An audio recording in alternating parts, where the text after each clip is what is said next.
The wind possessed a dry, rasping voice that day, a sound that scoured the high plains until the buffalo grass lay flat and gray against the hard earth. It was a landscape stripped of color, bleached by a sun that offered no warmth, only a blinding, white glare.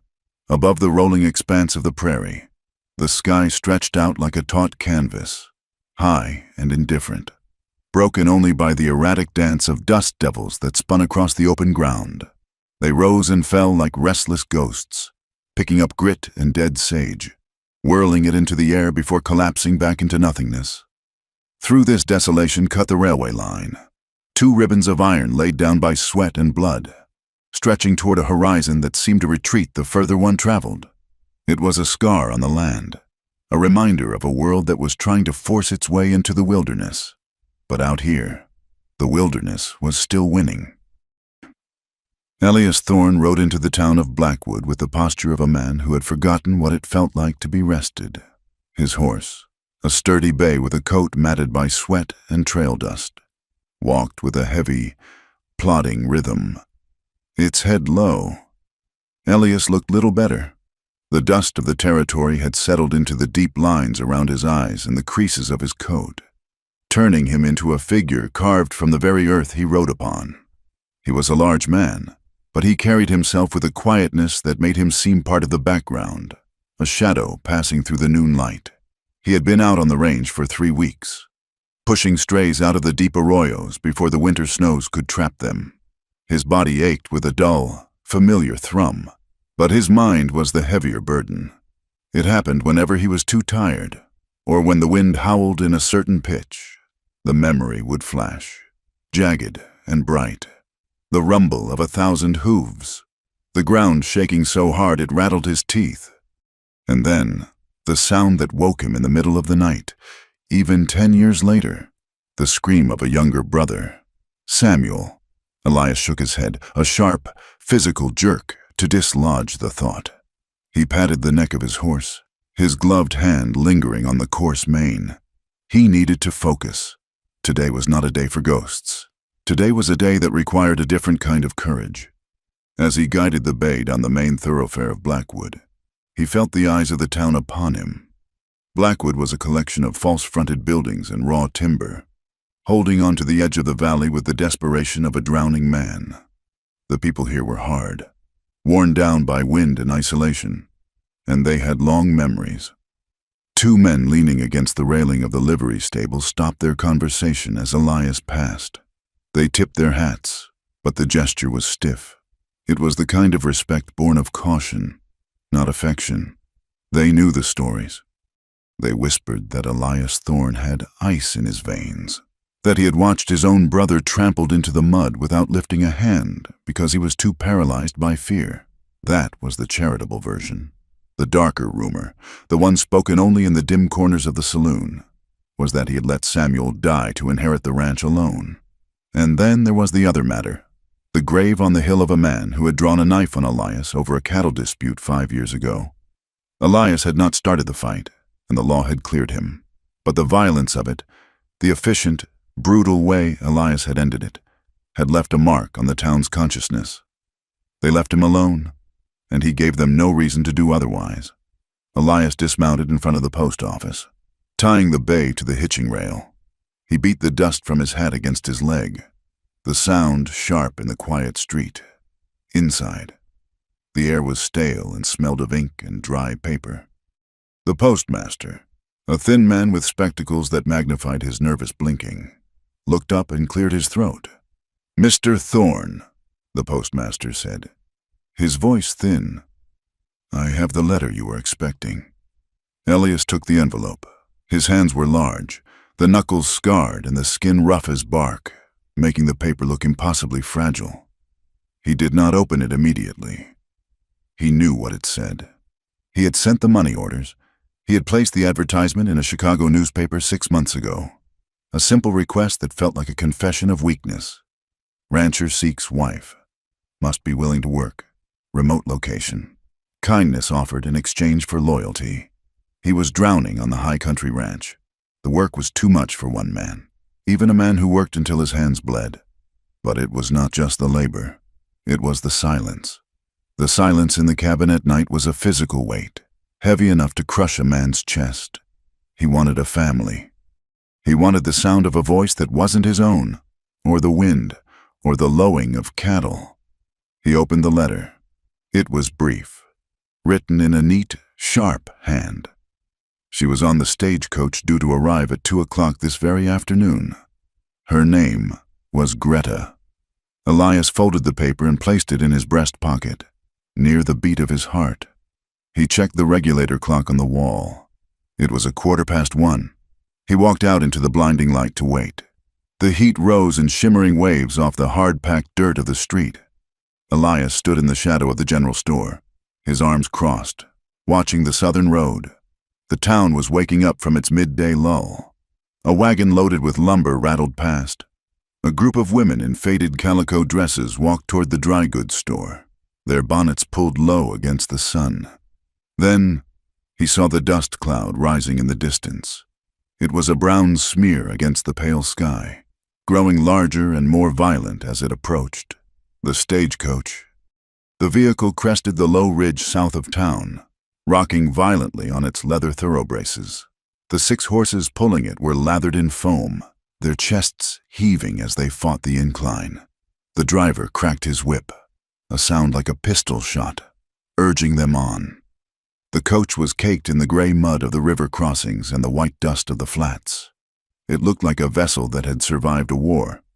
It rumbled down the main street, the heavy wheels grinding against the stones, and pulled up in front of the hotel with a lurching halt. Dust billowed out, coating the bystanders in a fine, choking powder. The door of the coach swung open. A businessman in a plaid suit stepped out first, coughing into a handkerchief. Then a woman with a pinched face and a crying infant. The driver climbed down and began unstrapping trunks from the boot. Elias watched, his heart hammering a slow, heavy rhythm against his ribs. He looked for a woman who might match the letters he had exchanged. He expected someone tired, perhaps small and worn down by the journey. Then a boot appeared on the metal step of the coach. It was a sturdy, worn boot, not a delicate city shoe. A hand gripped the doorframe, a large, capable hand with broad fingers. Greta stepped down. The movement seemed to take a long time, simply because there was so much of her. When her boots hit the dirt, she straightened to her full height, and a hush rippled through the small crowd gathered on the boardwalk. She was tall, not simply tall for a woman, but tall for a man. She stood over 6 feet, her shoulders broad and square beneath the fabric of a simple gray woolen dress that had been let out at the seams and still pulled tight across her back. Her hair was the color of wheat straw, pulled back severely into a heavy braid that hung down her spine.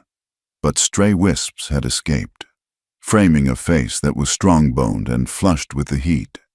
She towered over the businessman who had exited before her. She looked like a monolith, something carved from the granite of the mountains themselves. The silence stretched, thick and uncomfortable. Then, a boy near the water trough giggled. A woman whispered behind her hand to her neighbor, the word giant carrying clearly on the dry air. Elias stayed in the shadows, watching.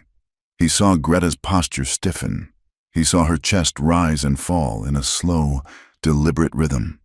Greta Hansen focused on the wooden sign of the hotel. "Keep your chin level," she told herself. "Count the breaths. 1, 2, 3. The air here was thin and tasted of dust and sage. So different from the damp, heavy air of the city she had left, or the green fjords of her childhood. Her skin prickled. She could feel their eyes crawling over her, mapping the impossible length of her limbs, the width of her waist, the size of her hands. It was always the same. It did not matter if it was Chicago or St. Louis or this God-forsaken outpost at the edge of the world. She was a spectacle, a curiosity. She remembered the carnival barker who had approached her father when she was 12, offering money to put her in a tent next to the bearded lady. She remembered the shame that had burned in her gut, hot as coal. Just this once more, she thought, gripping the handle of her battered carpet bag until her knuckles turned white. I only have to endure this one last time, then I will go to a ranch miles from here, and I will work. and I will belong. She scanned the crowd, looking for the man she'd come to marry. His name was Silas Vane. His letters had been flowery, speaking of his successful shop and his need for a companion. He had not asked for a photograph, and she had not offered one. She had written that she was strong and healthy. That had been the truth. A man stepped off the boardwalk. He was a small man, dressed in a suit that was too fine for the dust, with sharp, rat-like features and hair slicked down with oil. He held a piece of paper in his hand, waving it like a flag. "Miss Hanson?" the man asked. His voice was high and reedy. Greta turned to him. She had to look down, a significant distance. "Yes, I am Greta. You are Mr. Vane." Silas Vane stopped 3 feet away from her. He looked at her boots. He looked at her hips, wide and sturdy. He looked up, craning his neck to see her face. His expression shifted from curiosity to shock, and then to a twisting, ugly sneer. He laughed. It was a short, barking sound that lacked any humor. "Is this a joke?" Vane asked, looking around at the crowd, playing to his audience. "I am here as we agreed," Greta said. Her voice was low, accented with the hard consonants of her homeland. But it did not waver. "Agreed?" Vane crumpled the paper in his hand. "I ordered a wife, madam. I did not order a plow horse and a dress." The crowd erupted. It was a release of tension, a cruel, jagged laughter that tore through the air. Men slapped their thighs. Women covered their mouths, but their eyes danced with malicious delight. Greta felt the blood drain from her face. The laughter was a physical blow. It was the sound of every schoolyard, every street corner, every rejection she had ever known, magnified 1,000 times. She stood frozen, a statue of humiliation, too large to hide, too exposed to flee. "Look at the size of her," someone shouted. "She could pull the wagon herself." "Save the horses," another voice called out. Vane stepped closer. Emboldened by the crowd, the advertisement said, "A woman of strong constitution." It did not mention you were a freak of nature. "I run a respectable business. How would it look if I had a giantess behind the counter? You would scare the children. I traveled 2,000 miles, Greta said, her voice barely a whisper. "I spent everything I had. Then you best start walking back," Vane said, turning his back on her. "Or join a circus. I hear they pay well for your kind." The laughter surged again, a wave of heat and noise. Greta stood alone in the center of it, her vision blurred, the world tilted. She was 26 years old, and she had never felt more like a frightened child. Elias Thorne felt a cold, hard knot tighten in his chest. The anger did not flare up hot and fast. It rose slowly, like water in a flood, dark and irresistible. He remembered standing by the corral fence 10 years ago, watching the foreman berate Samuel. He remembered Samuel's face, pale and terrified, as the men laughed at his clumsiness. Elias had done nothing then. He had thought it would toughen the boy up. He had been wrong. He looked at Greta. She was not crying. She was standing with her spine straight, taking the abuse as if she believed she deserved it. That broke him more than tears would have. Elias stepped out of the shadows. His boots made a heavy, decisive sound on the boardwalk planks. He walked into the dusty street, moving with a momentum that parted the crowd. He did not look at the onlookers. He looked only at Silas Vane. "That is enough," Elias said. His voice was not loud, but it had a resonance that cut through the laughter like a knife through canvas. The crowd quieted, the sound dying away into nervous coughs. Silas Vane turned, annoyance flashing in his eyes, until he saw who had spoken. Vane took a step back. "Elias, this is none of your concern. I am simply handling a business disappointment. You are shaming a woman who has traveled across the country on your word," Elias said. He stopped a few feet from the shopkeeper. Elias was an inch or two taller than Greta, but he was broad with muscle and heavy with the threat of violence. Beside him, Vane looked like a child's toy. "She deceived me," Vane sputtered, gesturing frantically at Greta. "Look at her. She is vast. She is a human being," Elias said. The words were flat, leaving no room for argument. And you brought her here. You will treat her with respect. I will not marry her, Vane squeaked. I will not have the town laughing at me.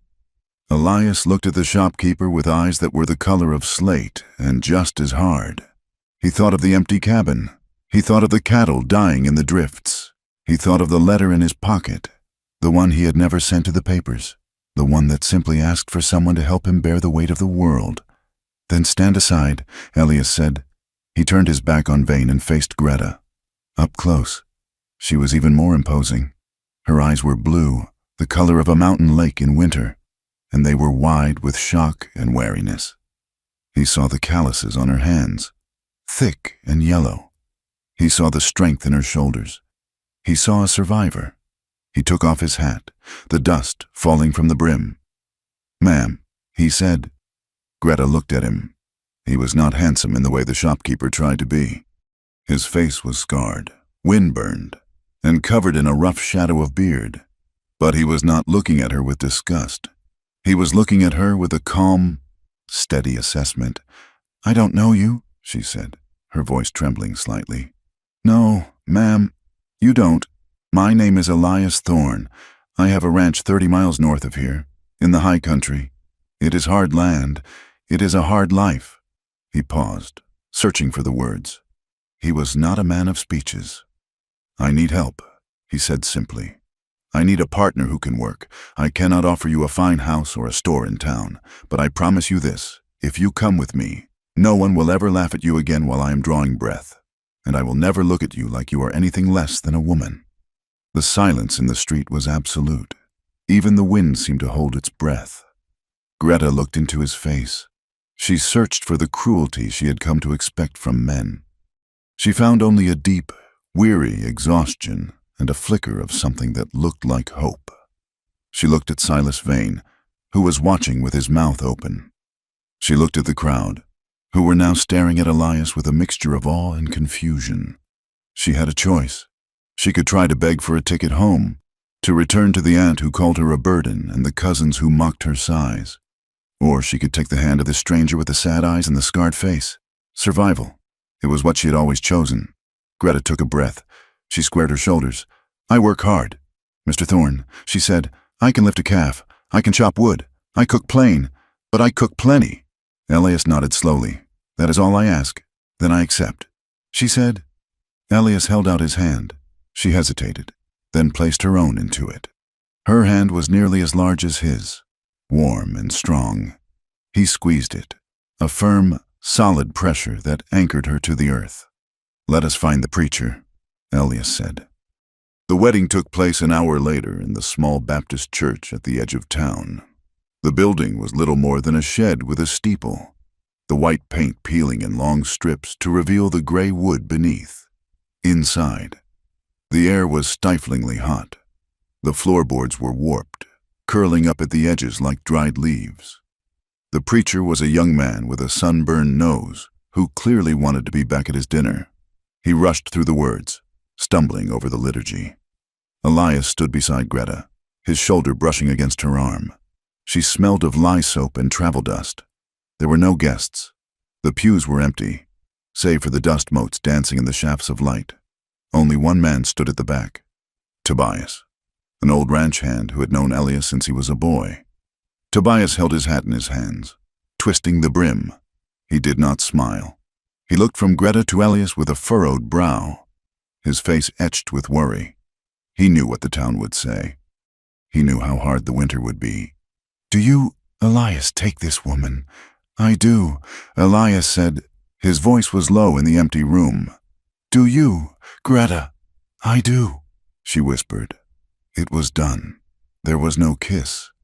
Elias simply nodded to her, a solemn acknowledgement of the contract they had just signed with their lives. He paid the preacher $2, placing the coins on the table.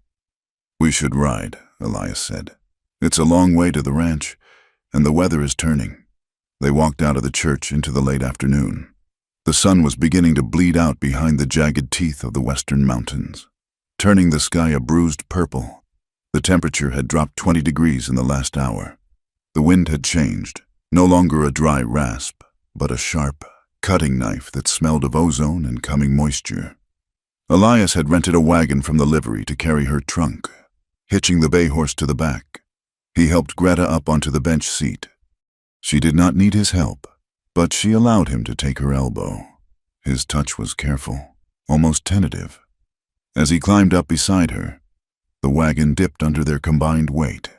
They sat shoulder to shoulder, two giants in a world that felt too small for them. Elias snapped the reins. The horses leaned into the harness, and the wagon lurched forward, rolling past the saloon where the piano was already playing, past the general store where Silas Vane was likely telling his version of the story to a captive audience, and out toward the open prairie. Greta looked straight ahead. The town faded behind them, swallowed by the dust. Ahead lay the mountains, dark and foreboding, their peaks shrouded in heavy, slate-gray clouds. A storm was building on the horizon, a massive wall of darkness that dwarfed the land below. She felt a shiver run through her, not from the cold, but from the vast, terrifying unknown that lay ahead. She was married to a stranger. She was riding into a wilderness that killed the weak. She glanced sideways at Elias. He was watching the storm, his jaw set, his eyes narrowed against the wind. He looked like he was ready to fight the sky itself if he had to. Greta clasped her hands in her lap. Count the breaths, she thought. 1, 2, 3. They drove on into the gathering dark, leaving the world of men behind. The ranch lay in a high, cupped palm of the mountains, a wide valley where the air was thin enough to make a person dizzy and the light had a sharp, cutting clarity. To Greta, stepping off the wagon that first evening, it had looked like the edge of the world. By the third day, she realized it was not the edge, but a fortress. The valley was ringed by dark, brooding pines that marched up the slopes like a silent army, stopping only where the granite peaks thrust upward into the perpetual snow. The cabin itself was a squat, weather-beaten structure of hewn logs, chinked with mud and straw that had hardened to the consistency of stone. It sat low to the ground, as if huddling against the wind that swept down from the divide. A leaning barn, its wood gray and silvered by years of sun and ice, stood 50 yards away, surrounded by a corral where a few horses stood with their tails to the wind. Beyond the buildings, the cattle were scattered across the frost-brittle grass. They were thin beasts, their ribs showing through their winter coats, scraping at the hard earth for sustenance. Greta had known work all her life. She had scrubbed floors in boarding houses until her knees were bruised blue. She had hauled coal in the biting winters of the city. But this was different. This land demanded a price for every hour of existence. On her fourth morning, Greta stood by the woodpile. The axe Elias had given her was heavy, the handle polished smooth by years of his grip. She set a round of pine on the stump. She took a breath, feeling the cold air fill her massive lungs. She swung, the blade bit deep, splitting the wood with a clean, sharp crack. The halves fell away. She swung again, and again. Back in the city, her size had been a clumsy thing. In the narrow hallways of the boarding house, she was always bumping into walls, knocking over vases, shrinking herself to fit into spaces designed for smaller, more delicate women. Here, under the open sky, her body made sense. Her broad shoulders, the object of so much ridicule, drove the axe down with a power that felt natural. Her long arms gave her leverage. She worked for an hour, the rhythm of the axe becoming a kind of meditation. Lift, swing, split. She did not have to hunch. She did not have to apologize for taking up space. Elias was repairing a bridle by the barn door. He did not speak to her, but she felt his eyes on her. He watched her not with the leering curiosity of the men in town, but with a quiet, measuring look. He saw the pile of wood growing. He saw the way she lifted the heavy rounds without grimacing. He respected work. She could see that already. He spoke little, moving through the days with a grim determination, as if he were trying to hold the entire ranch together by sheer force of will. That night, the arrangement of their lives settled into an uneasy pattern. The cabin had only one main room, dominated by a stone hearth and a small bedroom in the back. "You take the room," Elias had said the first night, dropping her bag by the door. "I sleep in the lean-to, but you cannot sleep outside," she had protested. "The frost is thick on the ground." "It is insulated," he had answered, turning away to hide his face. "I have slept in worse places. I am used to the quiet." He was giving her space. She knew that. He was terrified of her, or perhaps terrified of the intimacy of a shared roof. He treated her like a skittish horse that might bolt if he moved too fast. So Greta lay alone in the bed that smelled of sage and old wool, staring up at the rough timber beams. The wind was a living thing up here. It howled through the gaps in the chinking, a mournful, hollow sound that seemed to carry the voices of the lost. Far off on the ridges, coyotes yipped and sang, their calls maniacal and lonely. She pulled the quilt up to her chin. In the dark, the doubts came crawling back, whispering in her ear. "You have traded one misery for another," the voice said. "He does not want a wife. He wants a hired hand who works for free. You are a monster here just as you were a monster there." She turned over, the bed frame groaning under her weight. She squeezed her eyes shut. She would not cry. She had promised herself she was done crying. A week later, the town came to them. It was a Sunday afternoon when a buggy rattled up the track. 2 women sat on the bench seat, their bonnets tied tight against the breeze. Greta, who was scrubbing laundry in a tub outside the door, straightened up, wiping her soapy hands on her apron. Elias was out on the range, checking the fence line. She was alone. The buggy stopped. The driver, a hired boy from town, stared at Greta with wide eyes before looking away. The women climbed down. One was tall and thin, with a face like a hatchet. Mrs. Higgins, the banker's wife. The other was round and soft. Mrs. Vance, who clutched a cloth-covered basket against her chest. "We have come to welcome you," Mrs. Higgins said. Her voice was brittle. We heard Elias had finally settled. Greta wiped a stray lock of hair from her forehead. "Thank you. Please, come inside." She felt huge as she ushered them into the small cabin. "Mrs." Higgins' eyes darted around the room, taking in the sparse furniture, the lack of curtains, the man's boots by the door. "Mrs." Vance placed the basket on the table. "We brought bread and some preserves. We thought you might need the help. A ranch is a great deal of work for a woman." "I am managing," Greta said, moving to the stove to heat the coffee pot. "Mrs." Higgins sat on the edge of a chair, her back distinctively straight. She looked Greta up and down, her gaze lingering on Greta's waist, then moving down to her boots. "My, Mrs." Higgins said, "You certainly are. Sturdy. I suppose Elias needed someone of significant constitution. With the way things are out here." Greta paused with a coffee pot in her hand.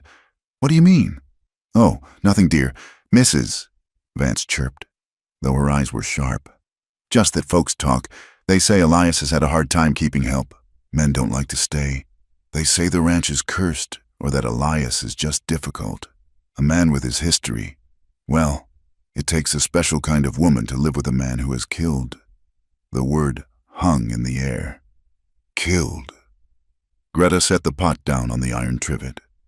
"He is a good man," she said. "Of course, Mrs." Higgins said, smoothing her skirt. "We are just concerned for your spiritual well-being. It must be frightening, being so far from civilization, and being so different." Greta felt the heat rising in her neck. It was not the flush of embarrassment anymore. It was the slow burn of anger. "Mrs." Vance nodded. "I told Mrs. Higgins on the ride over. I said, imagine the fabric it must take to clothe her. It is a blessing. I suppose. You can do a man's work. God gives us burdens we can bear. Isn't that right? They were inspecting her, like she was a prize heifer at the county fair, like she was a curiosity to be discussed over tea." Greta poured the coffee. Her hand did not shake. She placed the cups on the table. "I do the work that needs doing," Greta said, her voice dropping an octave, becoming flat and hard. "And I do not mind the isolation. It keeps the noise out. Mrs. Higgins blinked, sensing the shift in the air. She took a sip of the coffee and wrinkled her nose. It was strong, cowboy coffee, thick enough to float a horseshoe. "We only meant to be neighborly, Mrs." Higgins said, standing up abruptly. They did not stay long. They drank half a cup, left the dry loaf of bread, and retreated to their buggy as if fleeing a contagion. Greta stood in the doorway and watched them go. She felt hollowed out. The strength she had felt at the woodpile was gone, replaced by the familiar, sickening sensation of being a spectacle. She did not hear the horse approach. Elias rode up from the south, pulling the bay to a halt near the corral. He watched the dust of the departing buggy. He looked at Greta, standing in the doorframe. Her shoulders slumped. He dismounted and walked toward her. He stopped at the bottom of the steps. He took off his hat and ran a hand through his matted hair. "I saw the buggy," he said. "That was the banker's wife." "Yes," Greta said. She did not look at him. She looked at the ground. "What did they say?" Greta shrugged. One shoulder rose and fell. A heavy movement. "They brought bread. They wanted to see if I was as big as the rumors." Elias's jaw tightened. He looked at the horizon, where the clouds were gathering again. He slapped his hat against his thigh, a sharp sound of frustration. "I'm sorry," he said. Greta looked up, surprised. "You did not send them." "No," Elias said, "but I brought you here. I brought you into this. I know what they say. I know they look at us and see something they don't understand." He stepped closer. "Just one step. You are not a curiosity." "Greta," he said. His voice was rough, like gravel rolling in a stream bed. "You are my wife, and you are working harder than any 3 men in that town." He looked her in the eye, and for the first time, she saw it clearly. He was not ashamed of her. He was ashamed for her, angry that his world was bruising her. "Do not eat their bread," Elias said. "It is likely dry as dust anyway. I will shoot a rabbit for stew." He turned and walked toward the barn. Greta watched him go. Something small, like a seed buried deep in the winter earth, shifted inside her. It was not quite happiness, but it was the absence of loneliness. The days turned into weeks, and the season began to turn. The air grew sharper, biting at the skin. The sunsets became violent, painting the sky in bruises of purple and burning orange. One evening, they were out by the north pasture. A section of the split rail fence had come down, rotted by the damp. Elias was struggling with a heavy cedar post, trying to wedge it into the rocky soil. "Let me," Greta said. She stepped in. She wrapped her large hands around the post. She braced her legs, her boots sinking into the mud. With a grunt of effort, she lifted the post and slammed it into the hole Elias had dug. She held it steady, her muscles trembling with the strain. While he packed the earth and stones around the base, they worked in tandem, a silent machine. When the fence was secure, they stood back, breathing hard. The sun was setting, casting long, distorted shadows across the grass. The light caught the scar on Elias's cheek, a jagged white line that ran from his ear to his jawbone. Greta felt bold. The work had made them equals for a moment. "How did you get it?" she asked quietly. Elias stiffened. He touched his face reflexively, his fingers tracing the old wound. "Get what?" "The scar." Elias turned away, picking up his shovel. "It does not matter. It matters to me," Greta said. "You are quiet. Elias, you carry things. I can see the weight of them." "I fell," he said shortly. "You did not fall," Greta said. "That is a knife wound." Elias spun around. His eyes were dark, flashing with a sudden, cold anger. "Do not dig. Greta," he warned. His voice was low. "We have a deal. You help me work. I give you a home. We do not need to cut each other open to see what is inside. But we are married," she said. "On paper," he snapped. He looked at her, and she saw the fear behind the anger, the terror of being known, the terror of being judged. "Look at the sky. We have work to do." He walked away, leaving her standing by the fence. Greta felt the sting of his rejection. But she also felt a strange pity. He was a man locked inside a fortress of his own making, and he had thrown away the key. That night, the weather did not just turn, it broke. Greta woke to a sound like a freight train roaring over the cabin. The wind was hitting the logs with such force that the whole structure shuddered. She sat up in the darkness. The temperature had plummeted. She could see her breath in the air, a white ghost in the gloom. "Elias!" she shouted. The door to the cabin burst open. Elias stumbled in from the lean-to, snow swirling around him in a blinding vortex. He was covered in white, his face red with cold. "The storm came down from the peaks," he yelled over the wind. "It is a blizzard. We have to get the stock in." Greta did not hesitate. She grabbed her coat, a heavy wool garment she had brought from the city, and pulled on her boots. She wrapped a scarf around her head. They went out into the white hell.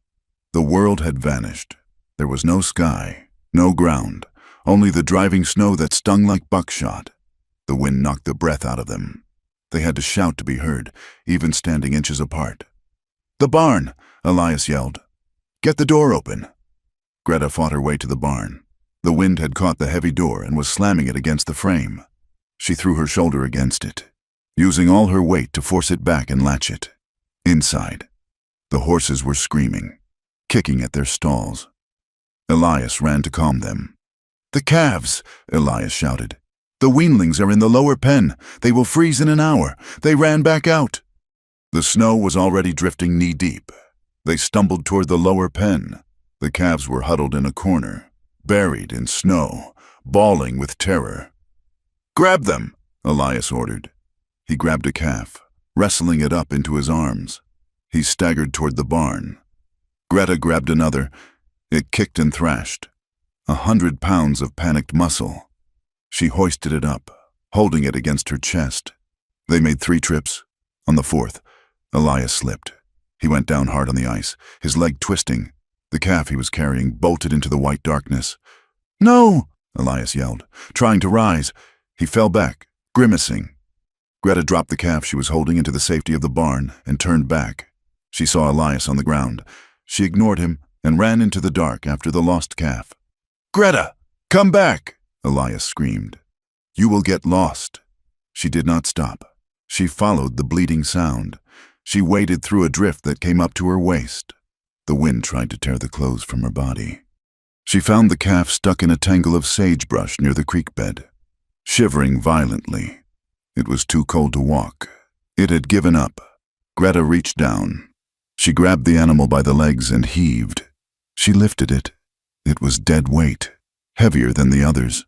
She settled it across her shoulders, the way a shepherd would in the old pictures. She turned into the wind. She could not see the barn. She could not see Elias. She could only feel the cold burning her lungs. "Count the breaths," she told herself. 1 step, 2 steps. She walked blindly, guided only by the slope of the ground. Her legs burned. Her face was numb. She thought of the townspeople laughing. She thought of Silas Vane. "I am not weak," she thought. "I am not a freak. I am strong."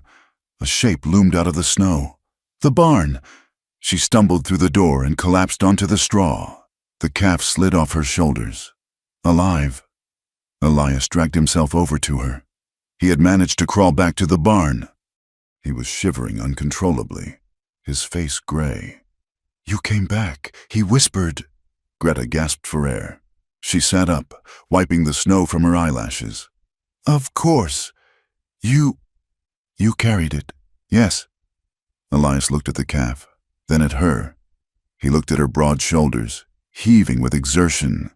He looked at her red, raw hands. "I could not have done that," he said. His voice was shaking. "And not just from the cold. I could not have saved it." "We saved it," Greta said. They sat there in the straw, amidst the smell of wet wool and manure, while the storm raged outside, trying to tear the world apart. For the first time, the silence between them was not empty. It was full of shared survival. The storm broke just before dawn. Greta opened the barn door to a world transformed. The valley was buried under 2 feet of snow, a pristine, blinding white sheet that smoothed over the rough edges of the land. The sky was a piercing, innocent blue. The sun rising over the peaks turned the snow to diamond dust. It was beautiful. It was deadly. She stood in the doorway, drinking coffee from a tin cup. Elias limped up beside her, leaning on a makeshift crutch he had fashioned from a pitchfork handle. His leg was swollen, but not broken. He looked out at the glittering expanse. "I owe you," he said quietly. "You owe me nothing," Greta said. "This is the work." "No," Elias said. He turned to face her. He looked her full in the face, without flinching, without looking past her. "I was wrong to think I could do this alone, and I was wrong to think that you were just a pair of hands to help." He paused. "You are made of iron, Greta." Greta felt a flush rise to her cheeks, warmer than the coffee. She looked out at the land. It was harsh. It was unforgiving. It killed the weak and the foolish. But looking at it now, under the blue light, she saw a reflection of herself. It was big, it was wild, and it was still standing. Maybe, she thought, she could survive here. Maybe this was the only place big enough to hold her. "Let us eat," she said. "I am hungry enough to eat a horse." Elias cracked a smile. It was a small thing, rusting and unused, but it was there. "I believe I have some dried venison," he said, "and maybe we can do better than that rock-hard bread." They went back into the cabin. The fire was roaring in the hearth. They sat at the rough table, eating the simple meal. "Tell me," Elias said, breaking the silence, "in your country, do they have snow like this?" Greta nodded. "More. The drifts can cover a house. My father, he used to tell stories of the frost giants." "Tell me," Elias said. And so she spoke. She told him of the fjords, of the dark winters, of the smell of fish and pine tar. She told him of her mother's recipes for rye bread. And Elias, in turn, spoke. He did not speak of his brother or the stampede. He did not speak of the man he killed. But he told her of learning to rope on the Texas plains. He told her how to tell the weather by the flight of the hawks. He told her which wood burned hottest and which burned longest. They circled the darkness in the center of the room, the ghosts of their pasts standing in the shadows. They did not name them. Not yet. But the circle was getting smaller, and the fire between them was getting a little brighter. Spring arrived not with a gentle unfurling of green, but with a violent, sloshing thaw that turned the high valley into a treacherous basin of mud. The snow, which had been a clean, white shroud all winter, collapsed into a heavy, glutinous paste that sucked the boots off a man and bogged horses down to their hocks. The trails became rivers, and the meadows became swamps. It was a season of brutal, filthy work. The winter drifts had crushed the corrals, snapping pine rails like dry kindling, and the runoff had washed out the footings of the barn.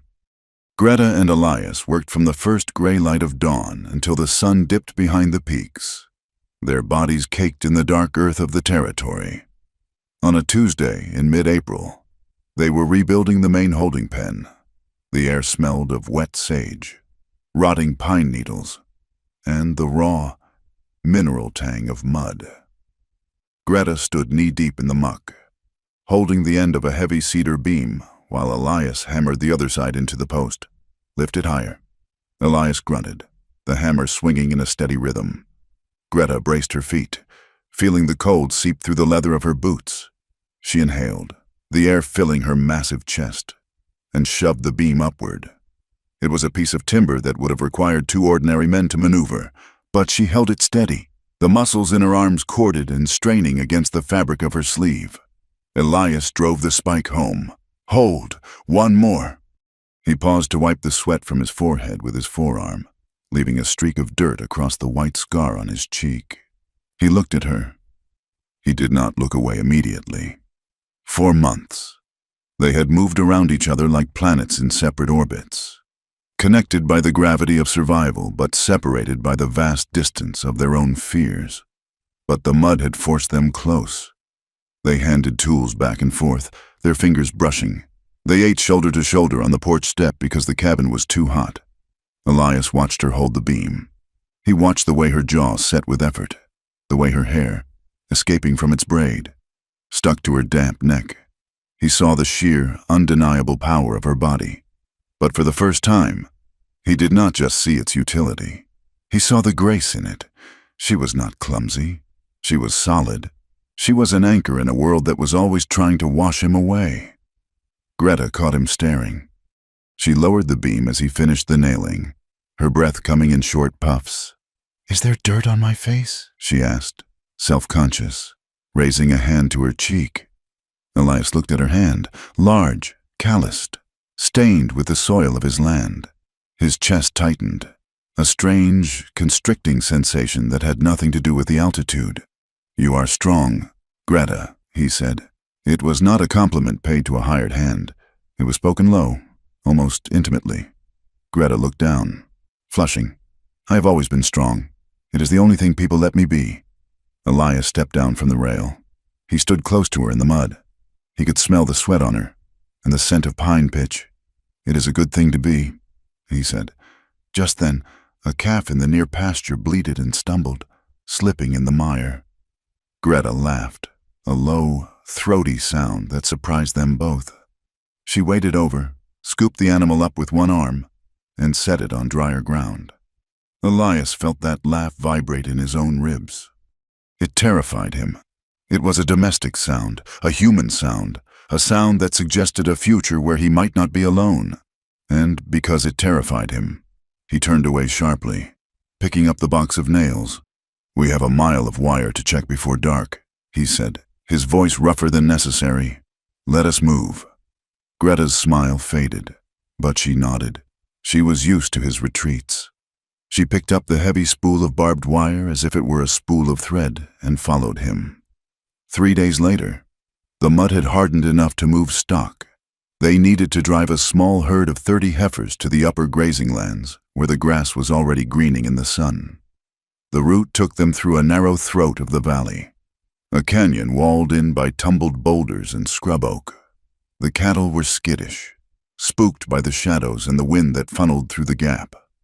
Elias rode the bay, whistling sharply to keep the stragglers in line.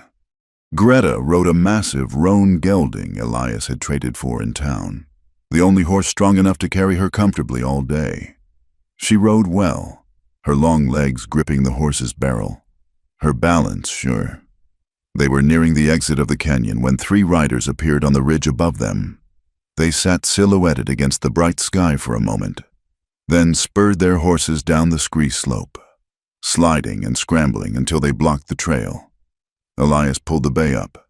He recognized the lead rider immediately. It was Cobb, the foreman for the Hale Ranch. Hale was a man who believed the entire territory belonged to him by divine right, and Cobb was the fist he used to enforce that belief. Cobb was a thick-necked man with a face like a clenched fist, wearing a duster coat that cost more than Elias's saddle. "You are lost." "Thorn," Cobb said, letting his horse dance sideways. "This range belongs to Mr. Hale." Elias kept his hands visible on the pommel of his saddle. He did not reach for the rifle in his scabbard. "This is open range. Cobb, you know that, and even if it were not, my deed covers the valley floor up to the tree line." Cobb spat a stream of tobacco juice onto the dusty rock. He did not look at Elias. He looked past him, fixing his eyes on Greta. Cobb grinned, revealing yellow teeth. His 2 companions, younger men with cruel eyes, snickered. "Well now," Cobb drawled, "I heard rumors. They said you bought yourself a circus act." "Thorn, but I didn't think it was true." Greta sat motionless on the roan. She fixed her eyes on the horizon, practicing the breathing. 1, 2, 3. "That is a lot of woman," one of the younger men said, laughing. "You reckon she sleeps in the barn with the rest of the livestock?" Elias felt the blood hammer in his ears. The old rage, the red haze that had descended on him the night he killed a man, began to creep into the edges of his vision. He wanted to pull the Winchester. He wanted to knock Cobb out of the saddle and grind his face into the rocks. But he looked at the 3 men. They were heavily armed. Their hands were hovering near their pistols. If he drew, there would be a firefight. Greta was in the open. She was a massive target. He swallowed the bile in his throat. He unclenched his hands.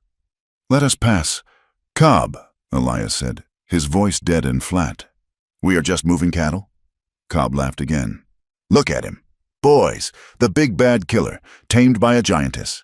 You must be desperate. Thorn. Or maybe you just like them monstrous. Does she charge you a ticket to look at her?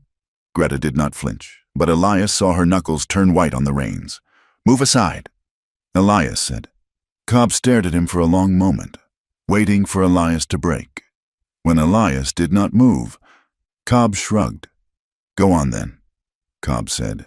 Take your freaks and your starving cows, but tell your woman to watch her head. The sky is low in these parts. The men parted, laughing as Greta rode past. She did not look at them. She kept her chin level, her face a mask of stone. Elias brought up the rear, his back prickling, expecting a shot in the back. None came, just the laughter, echoing off the canyon walls. The ride back to the ranch house was silent. The sun was hot, but the air between them was freezing. When they reached the corral and unsaddled the horses, Greta finally spoke. She was brushing the roan, her strokes hard and angry. You should have let them speak, she said, her voice tight. Elias threw his saddle onto the rail with a violent crash. They were looking for a fight. Greta, they were looking at me, she said. She turned to him, her eyes bright with unshed tears. They were looking at the monster. Stop it, Elias snapped. Why? It is true. She gestured to herself, a sweeping, bitter motion. Look at me, Elias. I am a shield. No one wants to come near the giant. You could have hidden behind me. That is what I am good for. Elias crossed the space between them in 2 strides. He grabbed her by the shoulders. His grip was hard, bruising. Do not say that, he hissed. Do not ever talk about yourself like that. Greta stared at him, shocked by his intensity. I am not blind. Elias, she cried. I saw your face. You were humiliated. I was not humiliated, Elias shouted, his voice cracking. I was afraid. The word hung in the air between them. I was afraid they would hurt you, Elias said, his voice dropping to a whisper. I was afraid I would have to kill 3 men today, and I did not want you to see that. I did not want you to see the blood. He let go of her shoulders as if they burned him. He stepped back, his chest heaving. He looked at her, at the confusion and the hurt in her eyes, and he felt a wave of shame wash over him. He cared. He cared so much it made him sick to his stomach, and he did not know how to handle it. I have chores to do, he muttered. He turned and walked away, disappearing into the darkening interior of the barn, leaving her alone with the wind. The storm that night was not like the winter blizzards. It was a spring storm, violent and electrical. The clouds boiled over the mountains in ink-black towers, lit from within by spasms of lightning. The thunder did not roll. It cracked like a whip, shaking the dust from the cabin ceiling. Greta sat by the fire, mending a shirt. Elias sat at the table, cleaning his rifle. He had not spoken since the argument in the corral. The tension in the room was thicker than the air outside. The rain began, hitting the roof like handfuls of gravel. Then, the wind picked up, screaming around the corners of the logs. Suddenly, a sound sharper than the thunder cut through the noise. Crack!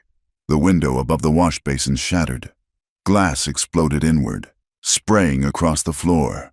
Elias was on the floor instantly, rolling toward the door, his rifle in his hand. Get down! He roared. Greta dropped to the floorboards, her heart hammering against her ribs. What was that? A gunshot, Elias said. He kicked the door open and peered out into the deluge. A flash of lightning illuminated the yard. The corral, he shouted. In the flash, they saw it. The fence rails they had repaired days ago were down. A dark figure on horseback was driving the cattle out of the pen, scattering them into the stormy darkness toward the hills. They cut the fence, Elias yelled. They are running the herd. He did not wait. He ran out into the rain. Greta scrambled up. She did not think. She did not consider the danger.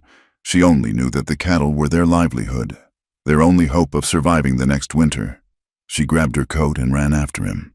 Outside, the world was chaos. The rain was blinding, coming down in sheets that drowned out all vision. The mud was slick as oil. Elias was running toward the breach in the fence, waving his arms, trying to turn the lead cows back. Yeah, get back, he screamed. Greta ran to the other side of the break. A terrified heifer was charging toward the open range. Greta lunged, waving her arms, her massive silhouette looming in the lightning flashes. "Turn back!" she shouted. She managed to spook the heifer. It turned, slipping in the mud, and scrambled back toward the barn. Elias was shouting something, but the wind tore the words away. He was pointing at the ridge.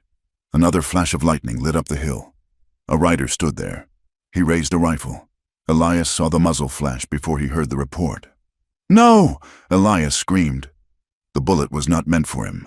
It was meant for the livestock. Or perhaps it was just a warning shot fired blindly into the chaos. It did not matter. Greta was turning, her boots fighting for purchase in the muck. She felt something hit her. Not a sharp pain, but a massive, dull impact, like being kicked by a horse. It spun her around. She gasped, the air leaving her lungs. Her legs simply stopped working. She collapsed, hitting the mud with a heavy, wet thud. "Greta!" Elias was there in seconds. He skidded to his knees beside her, the mud soaking his trousers. He grabbed her, pulling her head into his lap. "Greta, can you hear me?" She looked up at him. The rain was washing the dirt from his face. He looked terrified. She tried to speak, but her mouth tasted of copper. She put a hand to her side, just above her hip. It came away warm and black in the darkness. I fell," she whispered. "No," Elias said, his voice strangling. "No, you did not fall." He looked at her side. The fabric of her dress was torn and dark. Blood was pulsing out, mixing with the rain and the mud. He looked up at the ridge. The rider was gone. The cattle were scattered. It didn't matter. Nothing mattered except the woman bleeding into the earth. "We have to get inside," Elias said. He tried to lift her. She was heavy, dead weight in her shock. He gritted his teeth, the cords in his neck standing out. He hooked his arms under her shoulders. "Help me, Greta," he begged. "Push." She tried. She dug her heels into the slime. Together, they scrambled and dragged their way across the yard. The rain lashed at them, trying to beat them down. Elias pulled her up the steps, kicking the door open, and dragged her onto the rug in front of the hearth. He slammed the door and barred it. The sudden silence of the room was deafening. He knelt beside her. He took his knife and cut the sodden wool of her dress, ripping it away to expose the wound. It was an ugly hole, puckered and dark, just below her ribs. It was not bleeding in a fast spurt, but in a steady, ominous flow. Elias felt the room spin. For a second, he was back in the canyon. 10 years ago, he saw Samuel's broken body. He heard the scream. "Don't freeze!" he commanded himself. "Do not freeze!" He grabbed a towel from the basin and pressed it against the wound. "Hold this," he ordered. "Press hard." Greta obeyed, her hands shaking. She was cold, so cold. Elias threw logs onto the fire. He poured water into a pan and set it on the coals. He found his whiskey bottle and poured a generous amount over his hunting knife. Then he held the blade into the flames. Greta watched him. Her vision was tunneling. She saw the knife blade turn black, then glow a dull, menacing red. What are you doing?" she breathed. "The bullet is still in there." Elias said. He did not look at her. He was staring at the knife. "If I leave it, the fever will take you. Or the poison." He turned to her. His face was gray, sweat beading on his forehead. "I have to get it out." Greta's eyes widened. Panic, sharp and primal. Cut through the shock. "No," she whimpered. "No cutting. I have no choice," Elias said.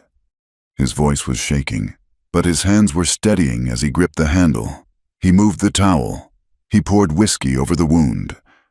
Greta screamed. A raw, guttural sound that tore at Elias's heart. "I am sorry," he whispered. "I am sorry." He touched the tip of the knife to her skin. He had to probe. He had to find the lead. He pushed the blade in. Greta thrashed. Her legs kicked out, knocking over a chair. "You are hurting me! Hold still!" Elias shouted, terrified that he would nick an artery. "I need you to hold still." He dug deeper. The knife scraped against something. Gristle. Muscle. He couldn't find the metal. Greta gasped, her back arching off the floor. "You're going too deep." The word slammed into her mind. Unlocking a cellar door she kept chained shut. She was back in her father's house. She was back in the doctor's office in Chicago after the miscarriage, where the physician had been rough and impatient, treating her large body like a side of beef, muttering about her unnatural proportions. She remembered the feeling of being invaded, of being handled without care, of being meat. "Please," she sobbed. "Stop. You are going too deep." Elias looked at her face.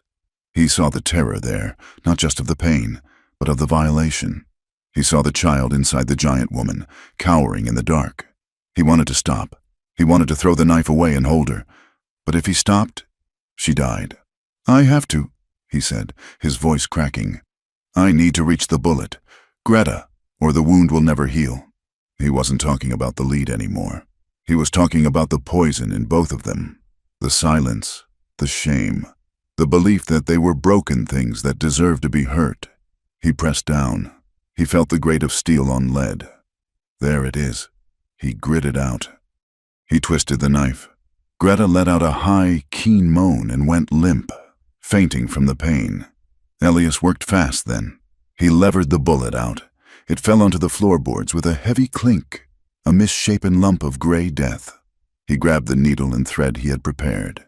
He sewed the wound shut, his hands slick with her blood. He bandaged her tight with strips of clean linen. Only when it was done did he collapse. He sat back on his heels, his breath coming in jagged gasps. He looked at his hands. They were covered in red. He looked at Greta. She was pale, her breathing shallow but steady. She was alive. The storm raged outside, pounding against the walls, but Elias did not hear it. He only heard the beat of her heart. The night was a long, fevered vigil. Elias moved the mattress from the bedroom to the front of the fire, lifting Greta as gently as if she were made of glass. He covered her with every quilt they owned. She burned with fever. She tossed and turned, muttering in her native tongue, calling out for her mother, begging someone to stop laughing. Elias sat in the wooden chair beside her. He dipped a rag in cool water and wiped her forehead. He wiped her massive, strong neck. He wiped her hands, those hands that could split wood and carry calves, now limp and helpless. He took her hand in his own hand engulfed hers, but just barely. "I will not let you go," he whispered to the sleeping woman. He thought of Samuel. He thought of the moment the herd had turned, the moment he had frozen. He had watched his brother die because he was afraid to act. Tonight, he had acted. He had cut her. He had hurt her to save her. "I will not let you die like him," Elias said into the dark. "I am not that man anymore. Because of you." He held her hand until his fingers went numb. He watched the rise and fall of her chest, counting the breaths just as she did. 1, 2, 3. The storm blew itself out before dawn. The wind died, leaving a silence so profound it rang in the ears. Greta woke slowly. The pain in her side was a dull, throbbing fire, but the sharp agony was gone. She opened her eyes. The room was bathed in the cold, golden light of morning. The fire had burned down to embers. She turned her head. Elias was asleep in the chair. His head was bowed on his chest, his arms hanging loose. He looked wrecked. His shirt was stained with her blood. His face was gray with exhaustion, but his hand was still wrapped around hers. Greta looked at their joined hands. She looked at the man who had terrified her the night before, the man who had cut her open. She realized then what he had done. He had not done it to hurt her. He had done it because the alternative, losing her, was unbearable to him. She remembered the look on his face when she was lying in the mud. It was the same look she had seen in the mirror all her life. Fear, but not fear of her. Fear for her. He had fought for her. He had dug into the darkness and pulled her back. Greta squeezed his hand. It was a weak pressure, barely a flutter. Elias jerked awake instantly. His eyes flew open, wild and panicked, until they found hers. "Greta?" he croaked. "I am here," she whispered. Elias slumped. the tension leaving his body in a great, shuddering sigh. He lifted her hand and pressed it to his forehead, closing his eyes. "You are here," he repeated. Greta looked past him, out the shattered window where the morning sun was turning the muddy yard into a field of gold. The ranch was damaged. The cattle were gone. They had enemies who wanted to destroy them. But as she looked at Elias, bowing his head over her hand as if in prayer, she knew one thing for certain. They were not alone anymore. And the wound, deep as it was, had begun to heal. The weeks that followed the storm were a slow, grinding passage of time, measured not in hours but in the changing angle of the sunlight across the cabin floorboards. The world outside, indifferent to the violence that had unfolded within the cabin walls, began its relentless march toward summer. The snow retreated to the highest crags of the granite peaks, leaving behind a valley floor that exploded into a riot of green. Wildflowers, bluebells, Indian paintbrush, and larkspur pushed up through the soil where the mud had been, turning the pasture into a waving sea of color. For Greta, this beauty was a torment. She was confined to the bed in the corner of the room, trapped by the healing wound in her side and the fever that came and went like a tide. She lay on the mattress, listening to the sounds of the ranch, the distant lowing of the remaining cattle, the ring of a hammer on iron, the wind sighing through the pines. She hated the bed. She hated the weakness that made her limbs feel heavy and useless. For her entire life, her body had been her only currency. It was too big to be beautiful, too imposing to be feminine, but it had been useful. It could carry, lift, and endure. Now, lying under the heavy quilts, she felt like a great, beached ship, rotting on the shore while the ocean moved without her. "I am a burden," she thought, watching dust motes dance in a shaft of light. "I am a mouth to feed that does no work." Elias was a ghost in his own house.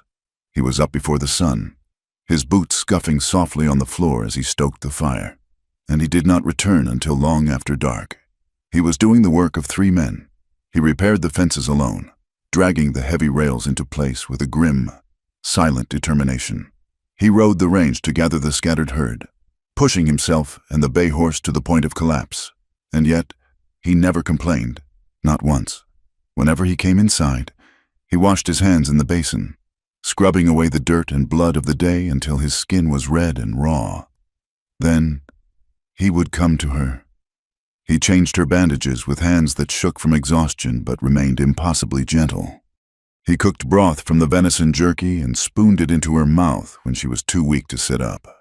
He emptied the chamber pot without a word of disgust, maintaining a quiet dignity that stripped the shame from the act. One evening, 3 weeks after the shooting, Elias sat in the wooden chair beside the bed. He looked thinner. The lines around his eyes were etched deeper, filled with the dust of the high country. He held a bowl of stew, blowing on a spoonful to cool it. "You look like death." "Elias," Greta said. Her voice was stronger now, though it still rasped in her chest. Elias offered her the spoon. "I have looked worse. Eat. You cannot keep doing this," she said, pushing the spoon away gently. "You are killing yourself. You should hire a man from town. I have no money for a man," Elias said simply, "and I do not trust them." He forced the spoon into her hand. She took it, her fingers brushing his. His skin was rough, like sandpaper, but warm. "I am useless to you like this?" Greta murmured, staring into the dark broth. "A giant invalid. You must regret the day you stepped off that boardwalk." Elias set the bowl down on the small table. He leaned forward, resting his elbows on his knees, his hands clasped loosely. "Do not say that," he said. "It is true. You wanted a partner. You got a patient." Elias looked at her. The firelight cast deep shadows across his face, hiding his eyes. But his voice was clear. "I did not want a partner. Greta, I did not know what I wanted, but I know what I have found." He reached out and adjusted the quilt over her feet. "You saved the calf," he said. "You walked through a blizzard. You stood in front of Hale's men. There is nothing useless about you. You are just healing. Iron has to get hot before it can be shaped." Greta looked at him, surprised by the poetry in his rough voice. The intimacy of the room, the small circle of firelight pushing back the vast, dark night outside, loosened something in her chest. "My father," she began, her voice low. "He did not think I was iron. He thought I was a commodity." Elias went still. "Tell me, when I was 16, Greta said, staring at the ceiling, "a man came to our village. He ran a traveling show. He had a bearded lady. He had a man with scales like a fish. He saw me carrying 2 pails of milk, towering over the other girls. He offered my father $50 for me." Elias made a sound in his throat, a sharp intake of breath. $50, Greta repeated. "It was a fortune. My father, he considered it. He told my mother that I would never find a husband, that I was too big to be loved, so I might as well be paid to be looked at." She turned her head on the pillow to look at Elias. My mother stopped him. She threatened to burn the house down with him in it, but I never forgot the look in his eyes. He was calculating my weight. He was counting the tickets he could sell. Elias reached out and took her hand. His grip was tight, almost painful. "That is why I came here," Greta whispered. "To be somewhere where no one knew that story.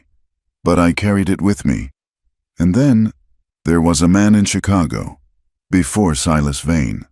Elias did not speak. He just held her hand, anchoring her. "I was engaged," she said. "He was a dock worker, big, like me. I thought we matched. I thought he would understand, but he did not want a wife. He wanted something he could conquer.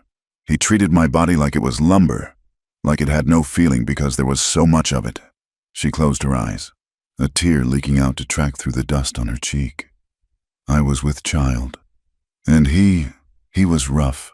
He said a woman my size could take it. I lost the baby. I lost it, Elias. And he was angry because I was too weak to carry his son." The silence in the cabin was heavy, thick with the ghosts of her pain. Elias bowed his head, pressing her hand against his forehead. "I am sorry," he rasped. "I am so sorry." He stayed like that for a long time. Then, slowly, he lifted his head. His eyes were wet. "I have ghosts too, Greta, I know," she said. "Your brother." Elias nodded. He looked into the fire, watching the flames consume a log. "His name was Samuel. He was 6 years younger than me. Small, quick to laugh. He was everything I was not." Elias took a breath, a shuddering sound. "We were moving a herd across the Red River. It was storming. Thunder shook the ground. The cattle spooked. 3,000 head, blind with panic. They turned back on us. He swallowed hard. I saw Samuel's horse go down. He was thrown. He was standing there, in the mud, waving his hat. The herd was coming right at him. I was on the ridge. I had a clear path. I could have ridden down. I could have cut them off, or at least pulled him up behind me." Greta squeezed his hand. "But I froze," Elias whispered. "The noise, it was like the end of the world. I felt the fear seize my legs. I could not move. I just watched. I watched the led steer hit him. I watched him disappear under the hooves. I heard him scream my name." He looked at Greta, his face a mask of agony. "I let him die because I was a coward, and I have been trying to outrun that moment for 10 years. I work until I cannot stand because if I stop, I hear him." Greta reached up and touched his face. Her fingers traced the scar on his cheek. "You are not a coward. Elias, you froze. You are human. I am a man who let his brother die," he insisted bitterly. "And you are a man who cut into me to save my life," Greta said fiercely. "You were terrified. I saw it in your eyes. But you did not freeze. You acted. You are not that man on the ridge anymore." Elias looked at her, really looked at her, and the walls they had built around themselves began to crumble. He saw a woman who hid her vulnerability behind her size, using her strength as a shield to keep people from seeing how easily she could be hurt. She saw a man who hid his softness behind silence, working himself to death to pay a debt that could never be settled. They were two broken things, trying to hold each other together. Elias leaned down. He kissed her forehead. It was a chaste kiss. but it burned with a tenderness that made Greta's breath catch. "Rest now," he said softly. "We are both safe here." Summer arrived in earnest, turning the high grass gold. Greta's strength returned slowly. First, she could sit in the chair by the fire. Then, she could walk to the porch. Finally, she could walk to the barn. The wound left a jagged, ugly scar on her side, a knot of pink tissue that pulled when she twisted. But she was alive. When she was strong enough to ride in the wagon, they knew they could not avoid the town forever. They needed supplies, flour, coffee, nails. They rode into Blackwood on a Saturday morning. The air was hot and still. As the wagon rattled down the main street, Greta felt the change immediately. It was not the mocking laughter of her arrival. It was something colder. Conversations stopped as they passed. Men standing on the boardwalk turned their backs. Women pulled their children closer, whispering behind their hands. Greta sat upright on the wagon bench, her chin high, but her stomach churned. "What is it?" she whispered to Elias. "Why do they look at us like that?" Elias flicked the reins, his face grim. "Ignore them." He pulled the wagon up to the general store, not Silas Vane's shop, but the dry goods merchant at the other end of town. Elias jumped down and helped Greta descend. She moved stiffly, favoring her left side. As they walked toward the door, a group of ranch hands from the Hale outfit were lounging on the steps. They did not move to let them pass. "Well, look at that," one of them drawled. "It walks." "We heard you were dead," another sneered. "Heard old Elias finally snapped and put a bullet in the beast." Elias stopped. His hand twitched toward his hip, but he was not wearing a gun belt. He had left it at the ranch, trying to avoid trouble. "Move aside," Elias said. The men laughed. "They say he shot you." "Giant," the first man said to Greta. "Said he got drunk and tried to carve you down to size. Is that true? Or did he just use you for target practice to scare off the neighbors?" "It is a lie," Greta said, her voice shaking with rage. "It was one of your own who shot me." The man spat on the ground near her boot. "That ain't the story we heard. We heard you two are unnatural, that he keeps you up there like a pet monster. Maybe he shot you to keep you from eating him out of house and home." Elias lunged. He grabbed the man by the collar of his duster and slammed him against the wall of the store. The wood groaned. "Say another word," Elias snarled, his face inches from the man's, "and I will bury you where you stand." The other hands stood up, hands dropping to their knives. "Elias, no!" Greta grabbed his arm. Her grip was strong. Even in her weakened state, she pulled him back. "They want you to fight. Do not give them the satisfaction." Elias held the man's gaze for a second longer, breathing hard, then released him with a shove. He turned and steered Greta into the store. Inside, it was cool and dim, but the atmosphere was no better. The shopkeeper served them in silence, slapping the sacks of flour onto the counter with unnecessary force. When they walked back out, loaded with supplies, Mrs. Galloway, the preacher's wife, was waiting by the wagon. She was a small, bird-like woman with eyes like polished obsidian. She stepped in front of Greta. She did not look up at Greta's face. She looked at her stomach, then her hands. "It is a shame." "Mrs." Galloway said. Her voice was low, a hiss meant only for them. "What is a shame?" Greta asked, clutching a sack of coffee against her chest. "That you survived, Mrs." Galloway said. Greta recoiled as if she had been slapped. "The Lord tries to correct mistakes." "Mrs." Galloway continued, her face pinched with self-righteous malice. "Some unions just aren't natural. A woman of your nature, and a man with his bloodlust, it is an abomination. You are bringing a darkness on this valley." Elias dropped the sack of flour into the wagon bed with a heavy thud. "Get out of my way, Mrs. Galloway," Elias said. "Before I forget you are a woman of the cloth." "Mrs." Galloway sniffed, clutching her shawl. "You can threaten me, Mr. Thorne, but you cannot fight the will of God. That woman is a curse." She turned and walked away, her head high. Greta stood frozen by the wagon. The words cut deeper than the bullet had. "Abomination, curse, mistake, get in the wagon," Elias said gently. They rode out of town in silence, The dust tasted of ash. Greta looked at the mountains, but they no longer looked like a fortress. They looked like the walls of a prison. That evening, the cabin felt too small. The air was thick with the unsaid things that had piled up during the ride home. Elias was pacing the floor. He was angry. Angry at the town. Angry at Hale. Angry at his own helplessness. He kicked a log back into the fire, sending sparks flying. "They are going to come back," he said. "Hale will not stop with rumors. He wants the water rights. He will use this story about me shooting you to turn the law against us."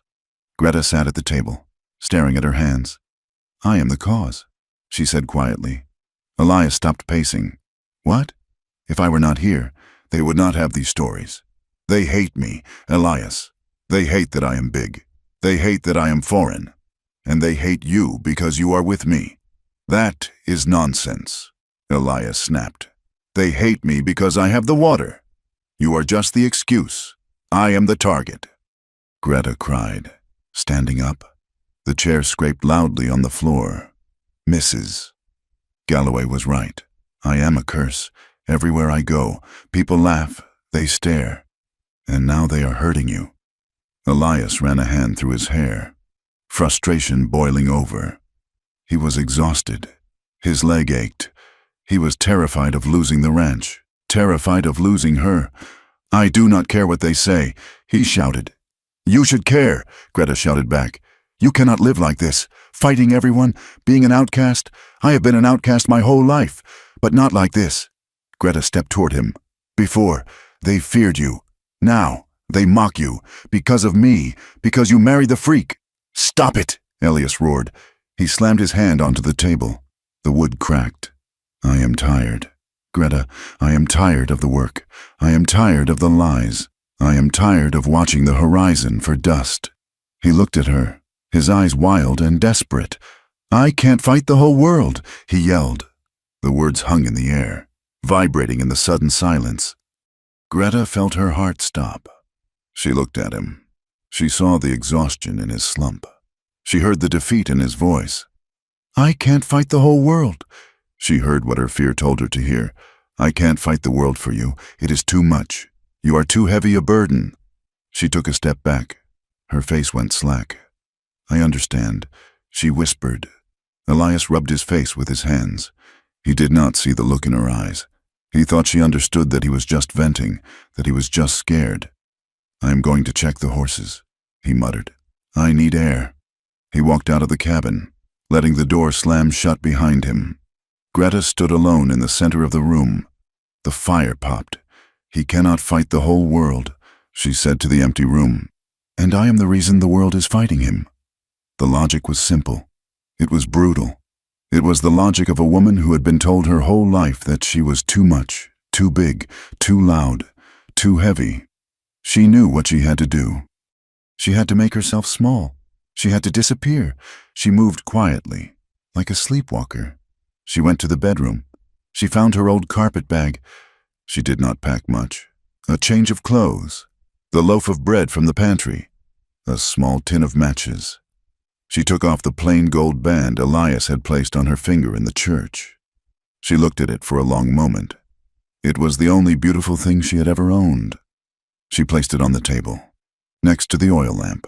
She sat in the chair by the window and waited. She waited until Elias came back in, until he undressed in the dark and collapsed onto the bed.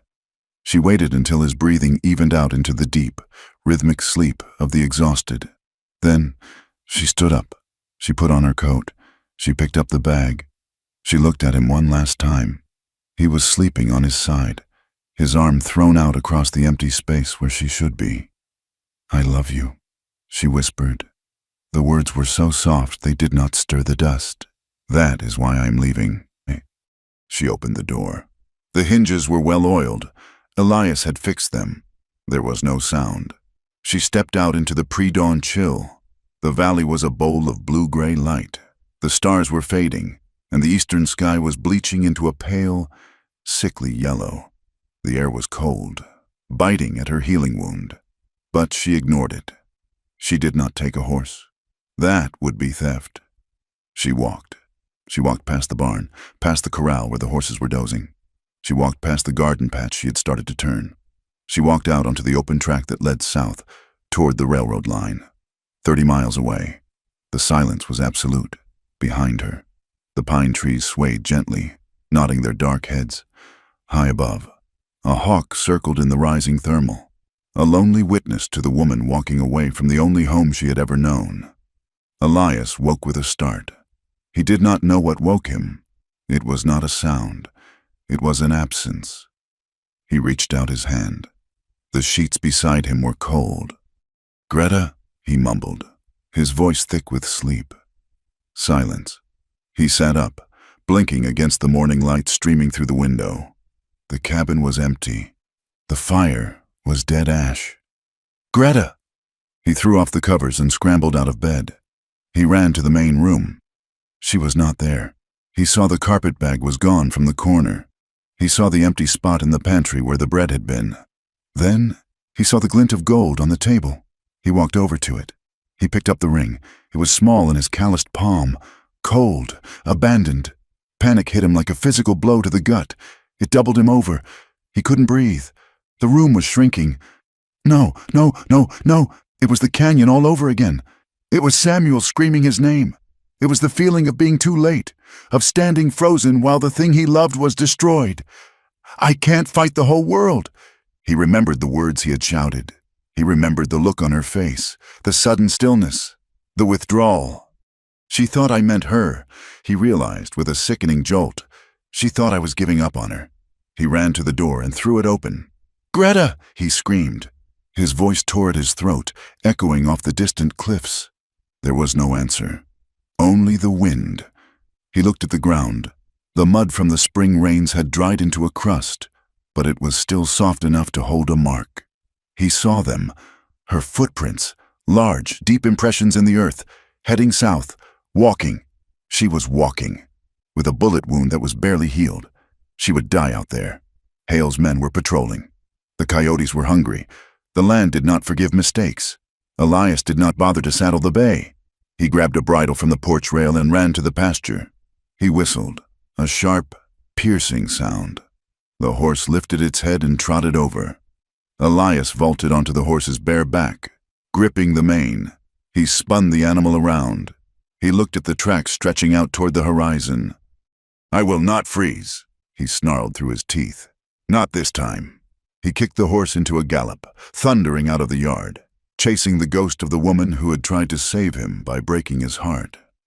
Greta walked until the sun was high and white above her, a blinding eye that stared down without pity. The land here was a labyrinth of scrub oak and shattered granite, a place where the earth seemed to have been broken by a giant hammer and left to rot. Every step was a negotiation with gravity. Her boots, worn thin by the months of ranch work, slipped on the scree, sending cascades of small stones rattling down into the dry washes below. The pain in her side was a dull, rhythmic throb, waking up with every jarring step, but she welcomed it. It was a clean pain. It was a physical reminder that she was alive, unlike the twisting, suffocating shame that had driven her from the cabin. She reached a stream that cut through a fissure in the rock, the water running fast and gray with snowmelt.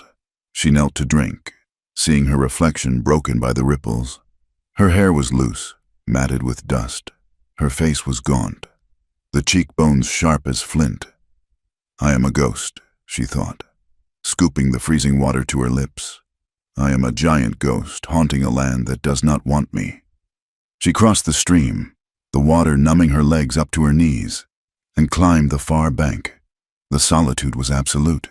There was no sound but the wind hissing through the sagebrush and the croak of a raven circling overhead.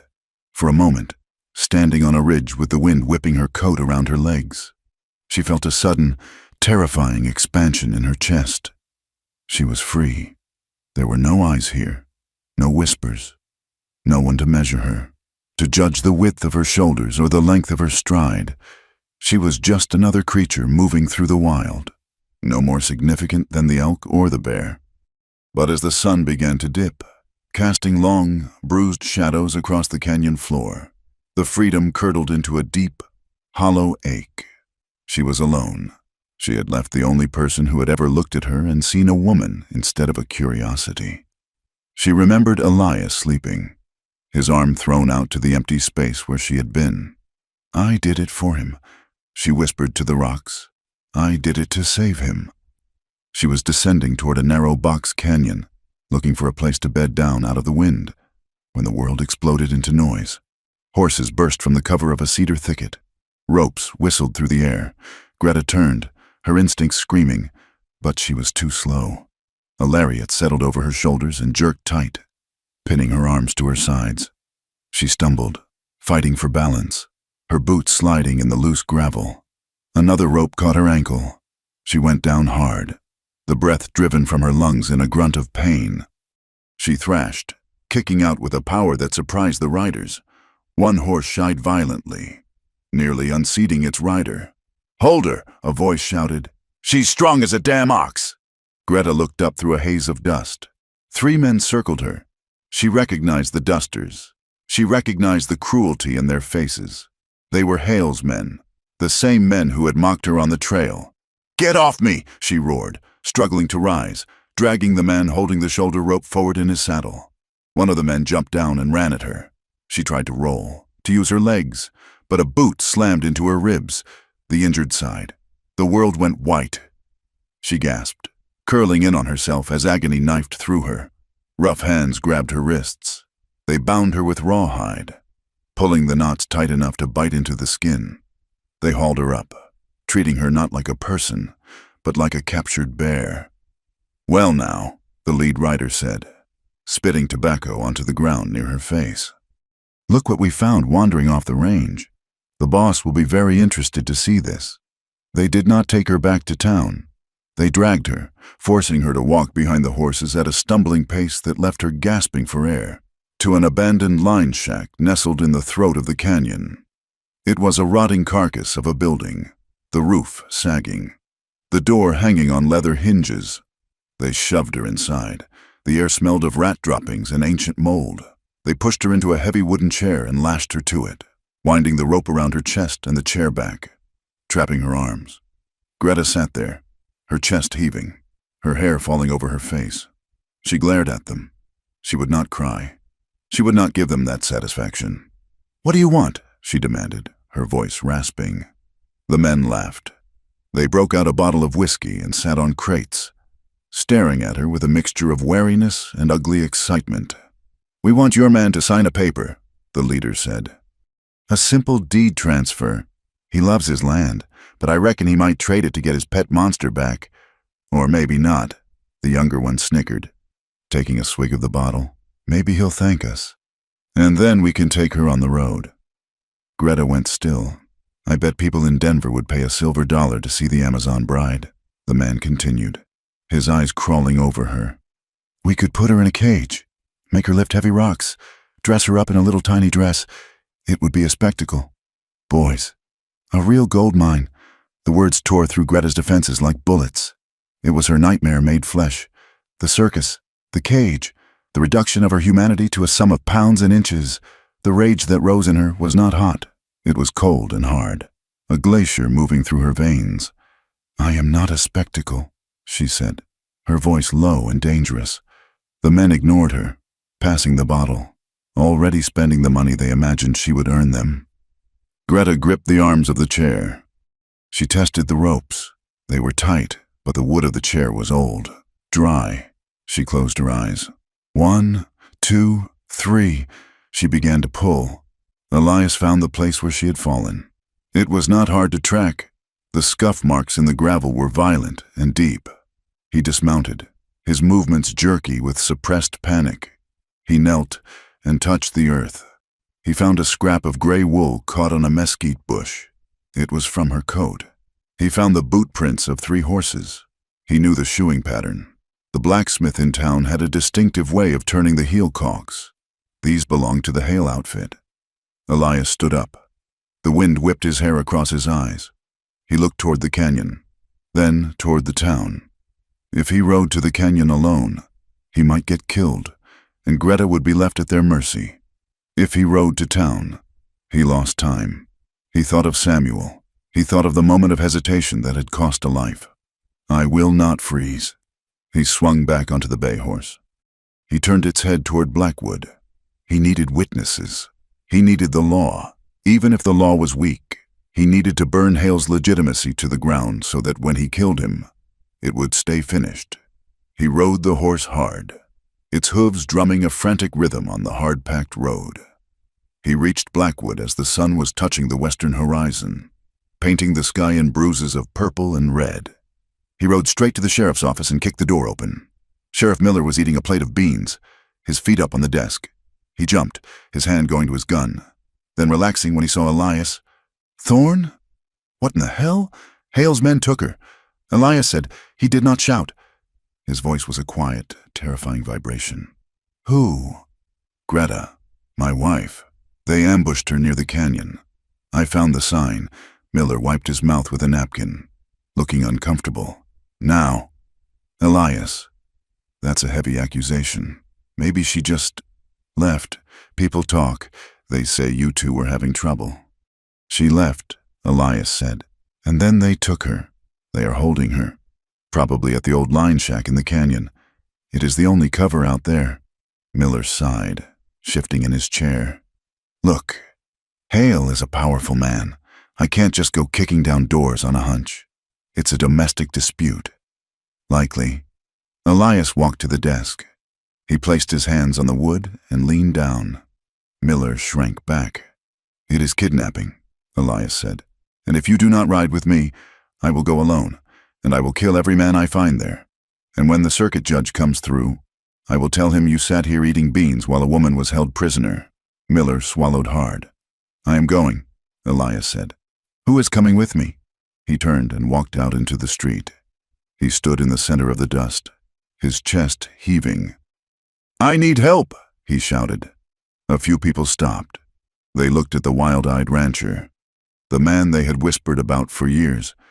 Hale's men have taken my wife, Elias yelled. They have taken Greta. Most turned away. They feared Hale more than they pitied Elias. But then, the door to the boarding house opened. Mrs. Parsons stepped out. She was a plain woman, worn down by children and work. She wiped her hands on her apron and walked into the street. I will ride with you. Elias. She said. Elias looked at her, blinking. You? She came to my house in the winter. Mrs. Parsons said, her voice carrying in the silence.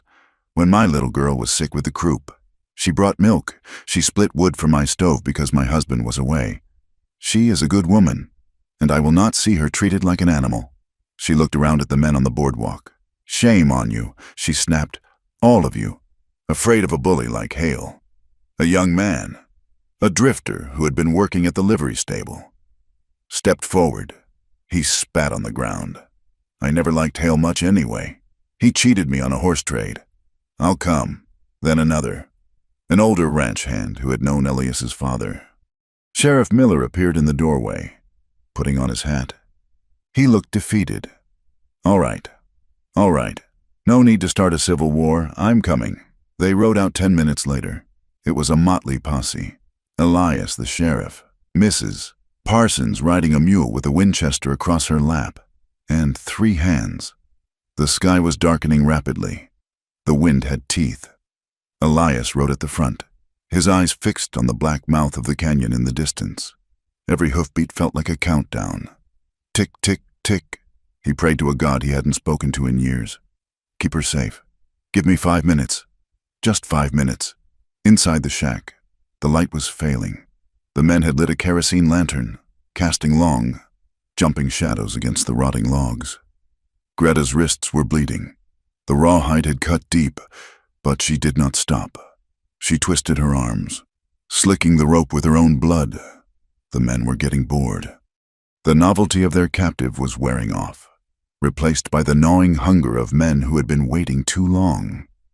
Where is Hale? One of them grumbled. He said he'd be here by sundown.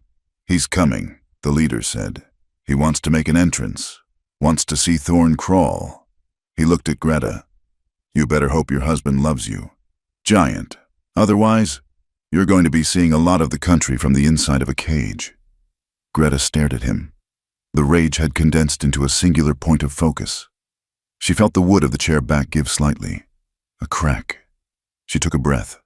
She expanded her chest, straining against the ropes that bound her torso. She pushed backward with her legs, driving her weight against the weakened timber. Crack! The top rail of the chair snapped. The men jumped up. "Hey!" Greta roared. It was a sound that came from the bottom of her lungs, a release of weeks of silence, years of shame. She surged upward. The ropes around her chest held, but the chair disintegrated under her power. She stood up, the remains of the wooden frame still lashed to her back, her arms bound but her legs free. She looked like a vengeful spirit rising from the earth. The leader drew his pistol. "Sit down, you freak!" Greta did not sit. She charged. She slammed into the leader with her shoulder. He flew backward as if hit by a carriage, crashing into the table. The lantern wobbled but didn't fall. The pistol skittered across the floor. The other two men lunged at her. One grabbed her hair. The other struck her across the face with the back of his hand. The blow split her lip. Blood filled her mouth, but she did not fall. She stomped on the man's instep, hearing the crunch of small bones. He screamed and let go. She was fighting with a ferocity they had not expected. She was not fighting like a lady. She was fighting like a storm. The leader scrambled up, blood running from his nose. "Get her down!" He screamed. He raised his hand, holding a heavy piece of firewood he had grabbed from the pile. He raised it to strike her head. The door exploded inward. It did not open. It shattered off its hinges. Elias Thorne came through the splintering wood like a cannonball. He did not pause to assess the room. He saw the man with the wood raised over Greta. Elias hit him. He drove his shoulder into the man's gut, tackling him into the wall. The impact shook the shack. Dust rained down from the ceiling. Behind Elias, the posse poured in. The sheriff, shouting orders no one heard. Mrs. Parsons, leveling her rifle. The ranch hands. The shack became a chaotic swirl of violence. It was close, brutal work. There was no room for gunplay. It was fists and boots. Elias punched the leader in the face, feeling the nose break under his knuckles. The man went down, but Elias didn't stop. He grabbed him by the collar and threw him out the open door into the dirt. One of the other men tried to draw a knife on Greta. She turned, the chair pieces still tied to her, and swung her hip, knocking him off balance. The young drifter from the livery stable stepped in and landed a solid right hook that laid the man out cold. A gunshot rang out, the sheriff firing into the ceiling to establish order. "Enough," Miller shouted. The fighting stopped. The room was heavy with the smell of sweat, blood, and kerosene. Elias turned to Greta. He was breathing hard, his chest heaving, his knuckles bloody. "Greta," he gasped. He reached for his knife to cut her bonds. His hands were shaking so hard he could barely hold the hilt. He saw the blood on her wrists. He saw the split lip. "I'm all right," she said, her voice trembling. Before he could cut the first rope, a voice boomed from the darkness outside. "Thorne!" Elias froze. He knew that voice. He turned and walked to the door. Greta, still bound, shuffled after him. Hale sat on a large black stallion in the center of the clearing. He was surrounded by 4 more riders. The wind whipped his duster around him. He looked like a king inspecting a peasant uprising. "This is my land." "Thorne!" Hale shouted. "And that woman is trespassing." Elias stepped out onto the porch. The wind tore at his clothes. He felt a strange calm settle over him. The fear was gone. The ghosts were gone. There was only this moment. "The land is not yours." "Hale," Elias said. "And the woman is my wife," Hale sneered. "Your wife? That thing. She's a circus animal." "Thorne. You know it. I know it. Sign the deed, and I'll let you keep her. Refuse, and I'll burn you out." Elias stepped down into the dirt. He walked until he was 10 paces from Hale's horse. "Get off the horse." "Hale." Hale laughed. "You think you're in a position to give orders? I have 5 men here. And I have the sheriff," Elias said, pointing to Miller, who had stepped onto the porch with his shotgun, "and witnesses." Hale looked at the posse. His face darkened. "Miller, you stay out of this. This is private business. It's kidnapping." "Hale," Miller said, his voice finding a surprising firmness. "And assault. You best step down." Hale's face twisted in fury. He was a man who had never been told no. He looked at Elias, standing there in the dust, defiant. He looked at Greta, standing in the doorway, a giantess in torn clothes, unbroken. "It's mine!" Hale screamed. He went for his gun. It was a foolish, desperate move. He wasn't a gunman. He was a bully. He drew the pearl-handled revolver from his holster. Elias didn't have a gun. He lunged for the horse's bridle. The horse reared, spooked by Elias's movement and Hale's sudden shout. Hale grappled with the reins with one hand and the gun with the other. Elias grabbed Hale's leg and yanked. Hale fell from the saddle. As he hit the ground, his finger jerked on the trigger. Bang! The shot was muffled, directed inward. Hale landed hard in the dust. He groaned once, tried to sit up, and then collapsed back. A dark stain began to spread across his stomach. The silence that followed was absolute. The wind seemed to die. Hale's men on the horses looked at each other. They looked at the sheriff's shotgun. They looked at their boss, bleeding out in the dirt. "It's over," Miller shouted. "Drop 'em!" One by one, the men dropped their guns. It was done. The tyranny of the valley had ended not with a grand duel, but with a clumsy, angry mistake. Elias did not look at Hale. He turned back to the shack. He walked up the steps to Greta. He took his knife and sliced the ropes. The wood of the chair clattered to the floor. The ropes fell away from her wrists. Greta stood there, rubbing her bleeding arms. She was shaking. Her whole body hummed with the aftershock of the violence. Elias sheathed his knife. He held up his hands, as if afraid to touch her, as if she were something holy that he had nearly allowed to be destroyed. "Greta," he whispered. She looked at him. She saw the dust in his lines, the blood on his knuckles. She saw the man who had ridden into hell for her. "Elias," she said. He reached out and took her hands.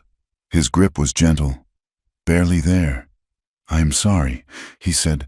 "I am so sorry." Greta shook her head. "No, you came. Sheriff Miller and the others were dealing with the prisoners. No one was looking at them." "Come," Elias said. He led her away from the shack, away from the body and the dirt, away from the noise. They walked into the darkness, toward a small, sheltered hollow near the canyon wall where the wind could not reach them. The sky was pricked with stars, cold and distant and beautiful. The crickets were singing, indifferent to the affairs of men. Elias stopped. He turned to her. He looked small in the moonlight, but he felt solid. "Why did you leave?" he asked. His voice was cracked. Greta looked down at her boots. "I heard you. You said you could not fight the whole world." "I was angry." Elias said, "I know, but I thought—" Greta took a breath. "I thought if I left, the world would stop fighting you. I thought I was the anchor dragging you down. I thought you would be better off without the monster." Elias stepped closer. He placed his hands on her arms, sliding them up to her shoulders. He forced her to look at him. "Listen to me," he said fiercely. "I have lived alone. I have lived with silence. I have lived with ghosts. And it was not living. It was just waiting to die." He paused, searching for the words. "When I woke up and you were gone, the cabin was not just empty. It was cold. It was the coldest place on earth." Greta's eyes filled with tears. "I cannot fight the world alone." "Greta," Elias said, "but I can fight anything if you are standing next to me." "I am too big," she whispered. "The old fear. You are just the right size," he said, to hold up the sky. He pulled her to him. It was awkward at first. Her height made it difficult for him to hold her the way a man holds a smaller woman. His arms strained to reach around her broad back. Her chin rested on the top of his head. But then he shifted. He wrapped his arms around her waist, pulling her tight against him. She wrapped her arms around his shoulders, bowing her head to rest her cheek against his hair. They fit, like two jagged pieces of rock that had been broken from the same mountain. The hug became firm, desperate, a promise made in muscle and bone. I love you, Elias said into her coat. Greta let out a sob that was half laugh. I love you, Elias. They sank down onto the grass. Wrapped in the blankets Elias had brought on his saddle, they built a small fire, feeding it with dried sage. They lay side by side, watching the flames. The adrenaline was fading, leaving behind a raw, tender exhaustion. Elias reached out and touched her face. His thumb traced the line of her jaw. Are you in pain? He asked. Greta shook her head. No, not anymore. She reached out and touched his chest, feeling the steady beat of his heart. They did not speak of the future. They did not speak of the ranch or the cattle or the town. They spoke only with their hands, with the quiet brush of fingers against skin. Elias kissed her. It was not like the kiss on her forehead. It was on her mouth. It was deep and slow and full of a hunger that had been denied for too long. Greta kissed him back. She felt the fear dissolve. She was not a spectacle here. She was not a giantess. She was a woman, lying in the arms of a man who knew the shape of her soul. The wind howled outside the hollow, but they did not hear it. They were safe in the center of their own world, letting the love they had fought for replace the shame they had carried. The return to the high country was slow. The horses were tired, and the riders were battered, their bodies mapped with the fresh bruises of the confrontation in the canyon. But as the ranch came into view, the squat cabin huddled against the wind, the leaning barn, the dark line of pines marching up the slope. It did not look like a prison anymore. It looked like a stronghold. Greta rode the roan gelding beside Elias. She sat tall in the saddle, despite the bandage bound tight around her ribs and the raw chafing on her wrists. The silence between them was no longer the heavy, suffocating quiet of two strangers trying to avoid collision. It was the companionable silence of two people who had seen the worst of each other and stayed. They rode into the yard as the sun touched the peaks, turning the lingering snow to a bruised gold. Elias dismounted and walked to her horse. He reached up, his hand spanning her waist, and helped her down. For a moment, her weight rested against him, solid, heavy, real. He did not flinch. He did not strain. He simply held her until her boots found the earth. We are home, he said. Greta looked at the cabin. The window was still shattered from the gunshot during the storm. The door had been kicked in, but smoke was already curling from the chimney. Tobias, the old hand who had stayed behind, had kept the fire alive. Yes, she said, her voice raspy. We are home. The weeks that followed brought a strange, uneasy peace to the valley. The news of Hale's death and the standoff at the line shack had swept through Blackwood like a prairie fire. The story shifted with every telling, but the core truth remained. Elias Thorne had ridden into the teeth of death for his wife, and the giant woman had fought like a lioness to save herself. The town's gaze, once filled with mockery, turned to a wary respect. When Elias and Greta rode into town for the hearing, no one laughed. Men on the boardwalk touched the brims of their hats. Women stared, not with disgust, but with a curiosity that held a trace of awe. The hearing was held in the drafty courthouse, a room that smelled of dry paper and tobacco. Judge Reynolds, a circuit judge with a face like a dried apple and eyes that missed nothing, sat behind the high bench. Elias took the stand first. He spoke plainly. He told of the water rights, the deed, and Hale's relentless pressure. He did not embellish. He did not shout.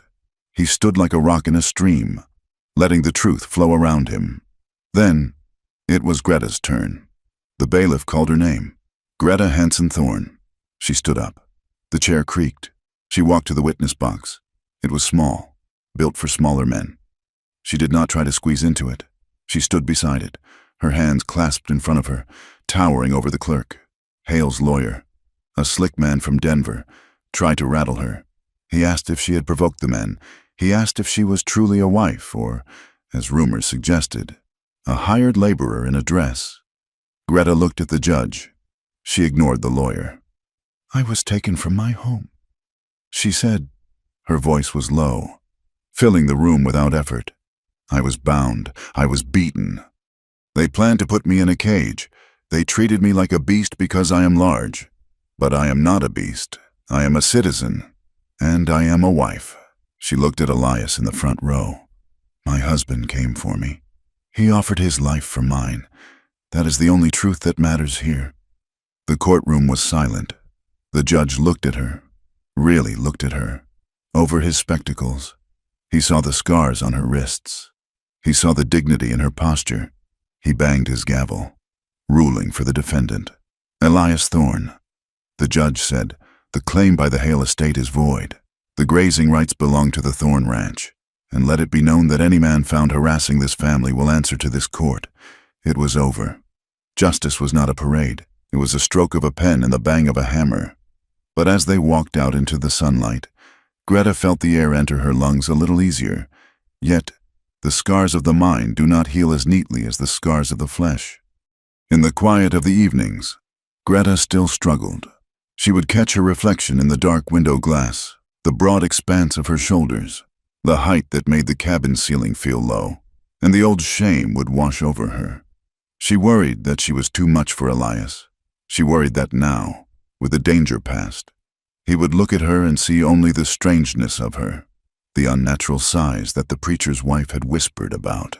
She worried that her body, abused by the miscarriage years ago and now marked by the bullet wound, was a ruined landscape where nothing soft could grow. Elias saw it. He saw the way she hesitated before sitting in the fragile rocking chair. He saw the way she hunched slightly when she walked through the doorway. He did not make speeches. He was not a man of words. He was a man of wood and iron. One afternoon, Greta returned from the garden to find Elias in front of the barn. He was working with a draw knife, shaping thick slabs of oak. He had taken the wood from an old lightning-struck tree, the hardest timber on the ranch. "What are you building?" she asked. "A chair," Elias said, not looking up. "We have chairs. They are spindle-backed things," he grunted, "made for city folk. They creak when I sit in them. They are not fit for this house." He worked for 3 days. He built a chair with legs as thick as fence posts. The seat was wide and deep, sanded to a satin smoothness. The back was high, sturdy enough to support a heavy burden. It was not a delicate piece of furniture. It was magnificent in its solidity. He brought it into the cabin and set it by the fire, opposite his own. "Sit," he said. Greta sat. The wood did not groan. The seat held her comfortably, with room to spare. Her feet rested flat on the floor. For the first time in her adult life, she did not feel like she was crushing the world beneath her. She felt supported. Elias stood by the hearth, watching her. "You fit, Greta," he said quietly. "You fit here." He reached out and touched her cheek. "And I widened the doorway to the bedroom this morning," he added. "So you do not have to bow your head. You should never bow your head in your own home." Greta touched the arm of the chair. Tears pricked her eyes. Hot and sudden, he was rebuilding the world to fit her, plank by plank. "I love it," she whispered. "Good," Elias said. "Now, about the south pasture, I think we should run the steers there before the heat sets in." "What do you think?" He was asking her, not telling her, asking her as a partner. "I think the grass is better in the east," she said, wiping her eyes. "The water holds longer there." "Then east it is," Elias said. The seasons turned, indifferent to their small victories. Summer came down hard that year. The rain stopped in June, and the sky turned a relentless, dusty white. The creek dwindled to a trickle of mud. The grass cured on the stalk, turning brittle and pale. It was a time of hardship. The cattle grew thin, their ribs showing through their dusty hides. Elias and Greta worked from dark to dark, moving the herd to the highest pastures, searching for water in the deep crevices of the rocks. Then came the smoke. It started with a lightning strike on the ridge, a curl of gray against the blue, growing rapidly into a billowing column of black. The wind was blowing down the valley. "Fire!" Elias shouted from the corral. They rode out with wet sacks and shovels. It was a brutal, terrifying fight. The heat was a physical wall. The air tasted of ash and fear. Greta worked side by side with Elias, swinging a shovel to dig a firebreak, beating the flames out with the wet burlap. Her face was streaked with soot, her hair escaping its pins, her dress soaked in sweat and black grime. She was not a giantess then. She was a force of nature. She lifted rocks that two men would have struggled with. She beat the fire back with a rhythmic, terrifying power. Elias watched her through the smoke. He saw her strength not as a spectacle, but as their salvation. He fought harder because she was there. They stopped the fire at the creek bed. They stood together in the blackened grass, leaning on their shovels, gasping for air. Elias reached out and took her hand. His palm was blistered. Hers was raw. "We did it," he wheezed. "We are stubborn," Greta said, spitting ash from her mouth. "The land tries to kill us, and we refuse to die." Elias laughed, a dry, cracking sound. He pulled her to him, hugging her soot-stained body against his own. He kissed her blackened forehead. "I would rather be in hell with you than in heaven alone," he said. As the summer faded into a crisp, golden autumn, they made a decision. The ranch was too much work for two people, even two giants, and they had realized something during the long, lonely nights. Isolation was not safety. Community was safety. They spread the word in town that the Thorn Ranch was hiring. But they did not hire the swaggering young cowboys who wanted to make a name for themselves. They hired Moses, an older black cowboy with gray in his beard and hands twisted by arthritis. He had been drifted from ranch to ranch, turned away because of his age and his skin. Elias looked at his hands and saw the years of knowledge in them. They hired Sarah, a widow from the valley below whose husband had died in a mining accident, leaving her with two small children and no roof. She could cook and mend, and her children needed a home. And they hired Toby, a teenage boy with a clubfoot who had been living in the livery stable loft, mocked by the other boys. The ranch changed. It became noisy. There was the sound of Sarah's children laughing in the yard, the smell of baking bread, the low hum of Moses singing spirituals as he mended tack in the sunlight. It became a refuge, a place for the broken, the discarded, the ones who didn't fit, and in making room for them. Greta felt the space inside herself settle. She was not the only anomaly anymore. She was the matriarch of a family of outcasts. Then came the sickness, not a fever, but a morning nausea that sent Greta rushing to the basin. She knew what it was, and the terror hit her harder than the fire had. She sat on the edge of the bed, her hands trembling over her stomach. She remembered the blood. She remembered the pain of the miscarriage. She remembered the doctor saying her body was too big, too clumsy to hold a life. She did not tell Elias for a week. She walked around the cabin like glass, afraid that one wrong step would shatter the fragile thing growing inside her. One night, the fear became too much. They were in bed, the wind rattling the new, sturdy shutters. Elias was drifting off to sleep when he felt Greta shaking. He turned over. She was weeping, silent, heaving sobs that shook the mattress. "Greta?" He sat up, alarmed. "What is it? Is it the wound?" Greta curled into a ball, pulling her knees to her chest. "I am afraid," she choked out. "Afraid of what?" "I am with child." "Elias." Elias went still. The silence stretched, heavy and profound. Then a slow warmth seemed to radiate from him. "A child?" he whispered. "But I will lose it," Greta cried, turning her face into the pillow. "I am broken. Elias, my body, it is a landscape of scars. It crushed the last one. I am too big, too hard. I will fail you." Elias pulled her up. He wrapped his arms around her, pulling her back against his chest. He held her tightly, rocking her slightly. "Listen to me," he said, his voice fierce in her ear. "You are not broken. You are the strongest thing I know. But if I lose it—" She sobbed. "If I cannot give you a family, you have already given me a family," Elias said. He turned her so he could look into her eyes in the dark. "You, Greta, you are my family. Moses, Sarah, the boy, we are a family. A child would be a joy. But if it does not come, or if it does not stay, we will grieve together. But you will not have failed. You can never fail me by being who you are." Greta looked at him. She saw the truth in his eyes. He was not looking for an heir. He was looking for her. She let out a long, shuddering breath. She pressed his hand against her stomach. "We will try," she whispered. "We will try," Elias agreed. The winter came down with a vengeance. Snow piled against the walls of the cabin until the windows were tunnels of white light. The world outside stopped, frozen in a crystalline silence. Inside, the cabin was a cocoon. The new, larger chair sat by the fire, and Greta spent the long evenings there, her knitting needles clicking.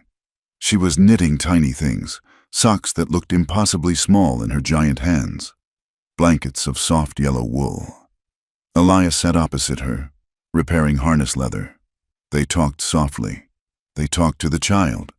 "You must be stubborn," Elias would say to her belly. "Like your mother. Do not let the cold get you. You must be gentle," Greta would add, "like your father."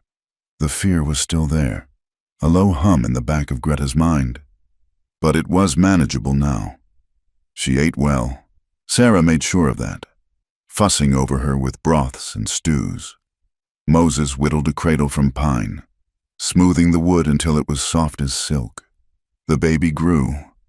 Greta's belly swelled, tight and hard. She felt the kicks, strong, vigorous thumps that made her laugh in surprise. Late spring arrived. The snow began to melt, dripping from the eaves in a steady rhythm. And with the thaw came the storm. It started in the afternoon, a sudden drop in pressure that made the cattle restless. By nightfall, the wind was screaming around the cabin, a banshee wail that echoed the night they had arrived and the night of the shooting. Greta felt the first pain as she was clearing the supper dishes. It was a tightening, a cramp that wrapped around her lower back. She gripped the edge of the table. Elias saw it. He dropped the wood he was carrying.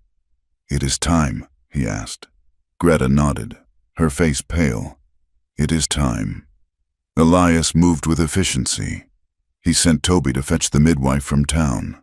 The boy rode out into the rising wind, his club foot not hindering his skill in the saddle.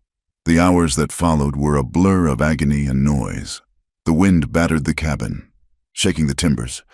Greta lay in the bed, sweat soaking her hair. The pains were coming fast, ripping through her. The old trauma surfaced. She remembered the doctor's rough hands. She panicked. "I cannot," she screamed, gripping Elias's hand. "It is stuck. I am too small inside." Elias wiped her face with a cool cloth. "You are not too small. You are vast. Greta, you are the mountains. You can do this." The midwife arrived just after midnight. It was Mrs. Gable, the woman who had once crossed the street to avoid Greta. She came in shaking the rain from her cloak, her face serious. She looked at Greta writhing on the bed. She did not look with judgment. She looked with professional focus. "All right, Mrs. Thorne, Mrs." Gable said, rolling up her sleeves. "Let's bring this baby home." The labor was long. Greta fought. She dug deep into the reserves of strength that had allowed her to survive the ridicule, the blizzards, and the bullet. She pushed against the pain, roaring her defiance at the storm outside. Elias never left her side. He held her hand, whispering to her, anchoring her to the earth when the pain threatened to sweep her away. Finally, as the gray light of dawn began to bleed through the window, a new sound cut through the dying wind, a cry, high, thin, and angry. "Mrs." Gable laughed, a sound of pure relief. "It is a boy," she announced, "and he has a set of lungs on him." She cleaned the child and wrapped him in the yellow blanket. She turned and placed the bundle into Greta's trembling arms. Greta looked down. The baby was red and wrinkled. His fists clenched tight. He was small, so small compared to her, but he was perfect. 10 fingers, 10 toes. She touched his cheek with her large, calloused finger. He turned his head and rooted against her hand. She looked at Elias. Tears were streaming down his face, cutting tracks through the fatigue. "He is here," Elias whispered. Greta took a breath. She felt the emptiness inside her, the space where the fear had lived, fill up with a love so heavy it anchored her to the bed. "I am a mother," she thought. "I am not a freak. I am the vessel of life." She looked at her husband. "We did it," she said, later that year, when the summer dust had returned to the yard. Elias and Greta stood on the porch of the cabin. The ranch was busy. Moses was leading a string of horses to the corral. Sarah was hanging laundry on the line, the white sheets snapping in the breeze. In the dusty yard, a toddler pulled himself up on the leg of the new chair Elias had brought outside. He was a sturdy boy, with his father's dark eyes and his mother's determination. He let go of the chair and took a wobbling step. Then another.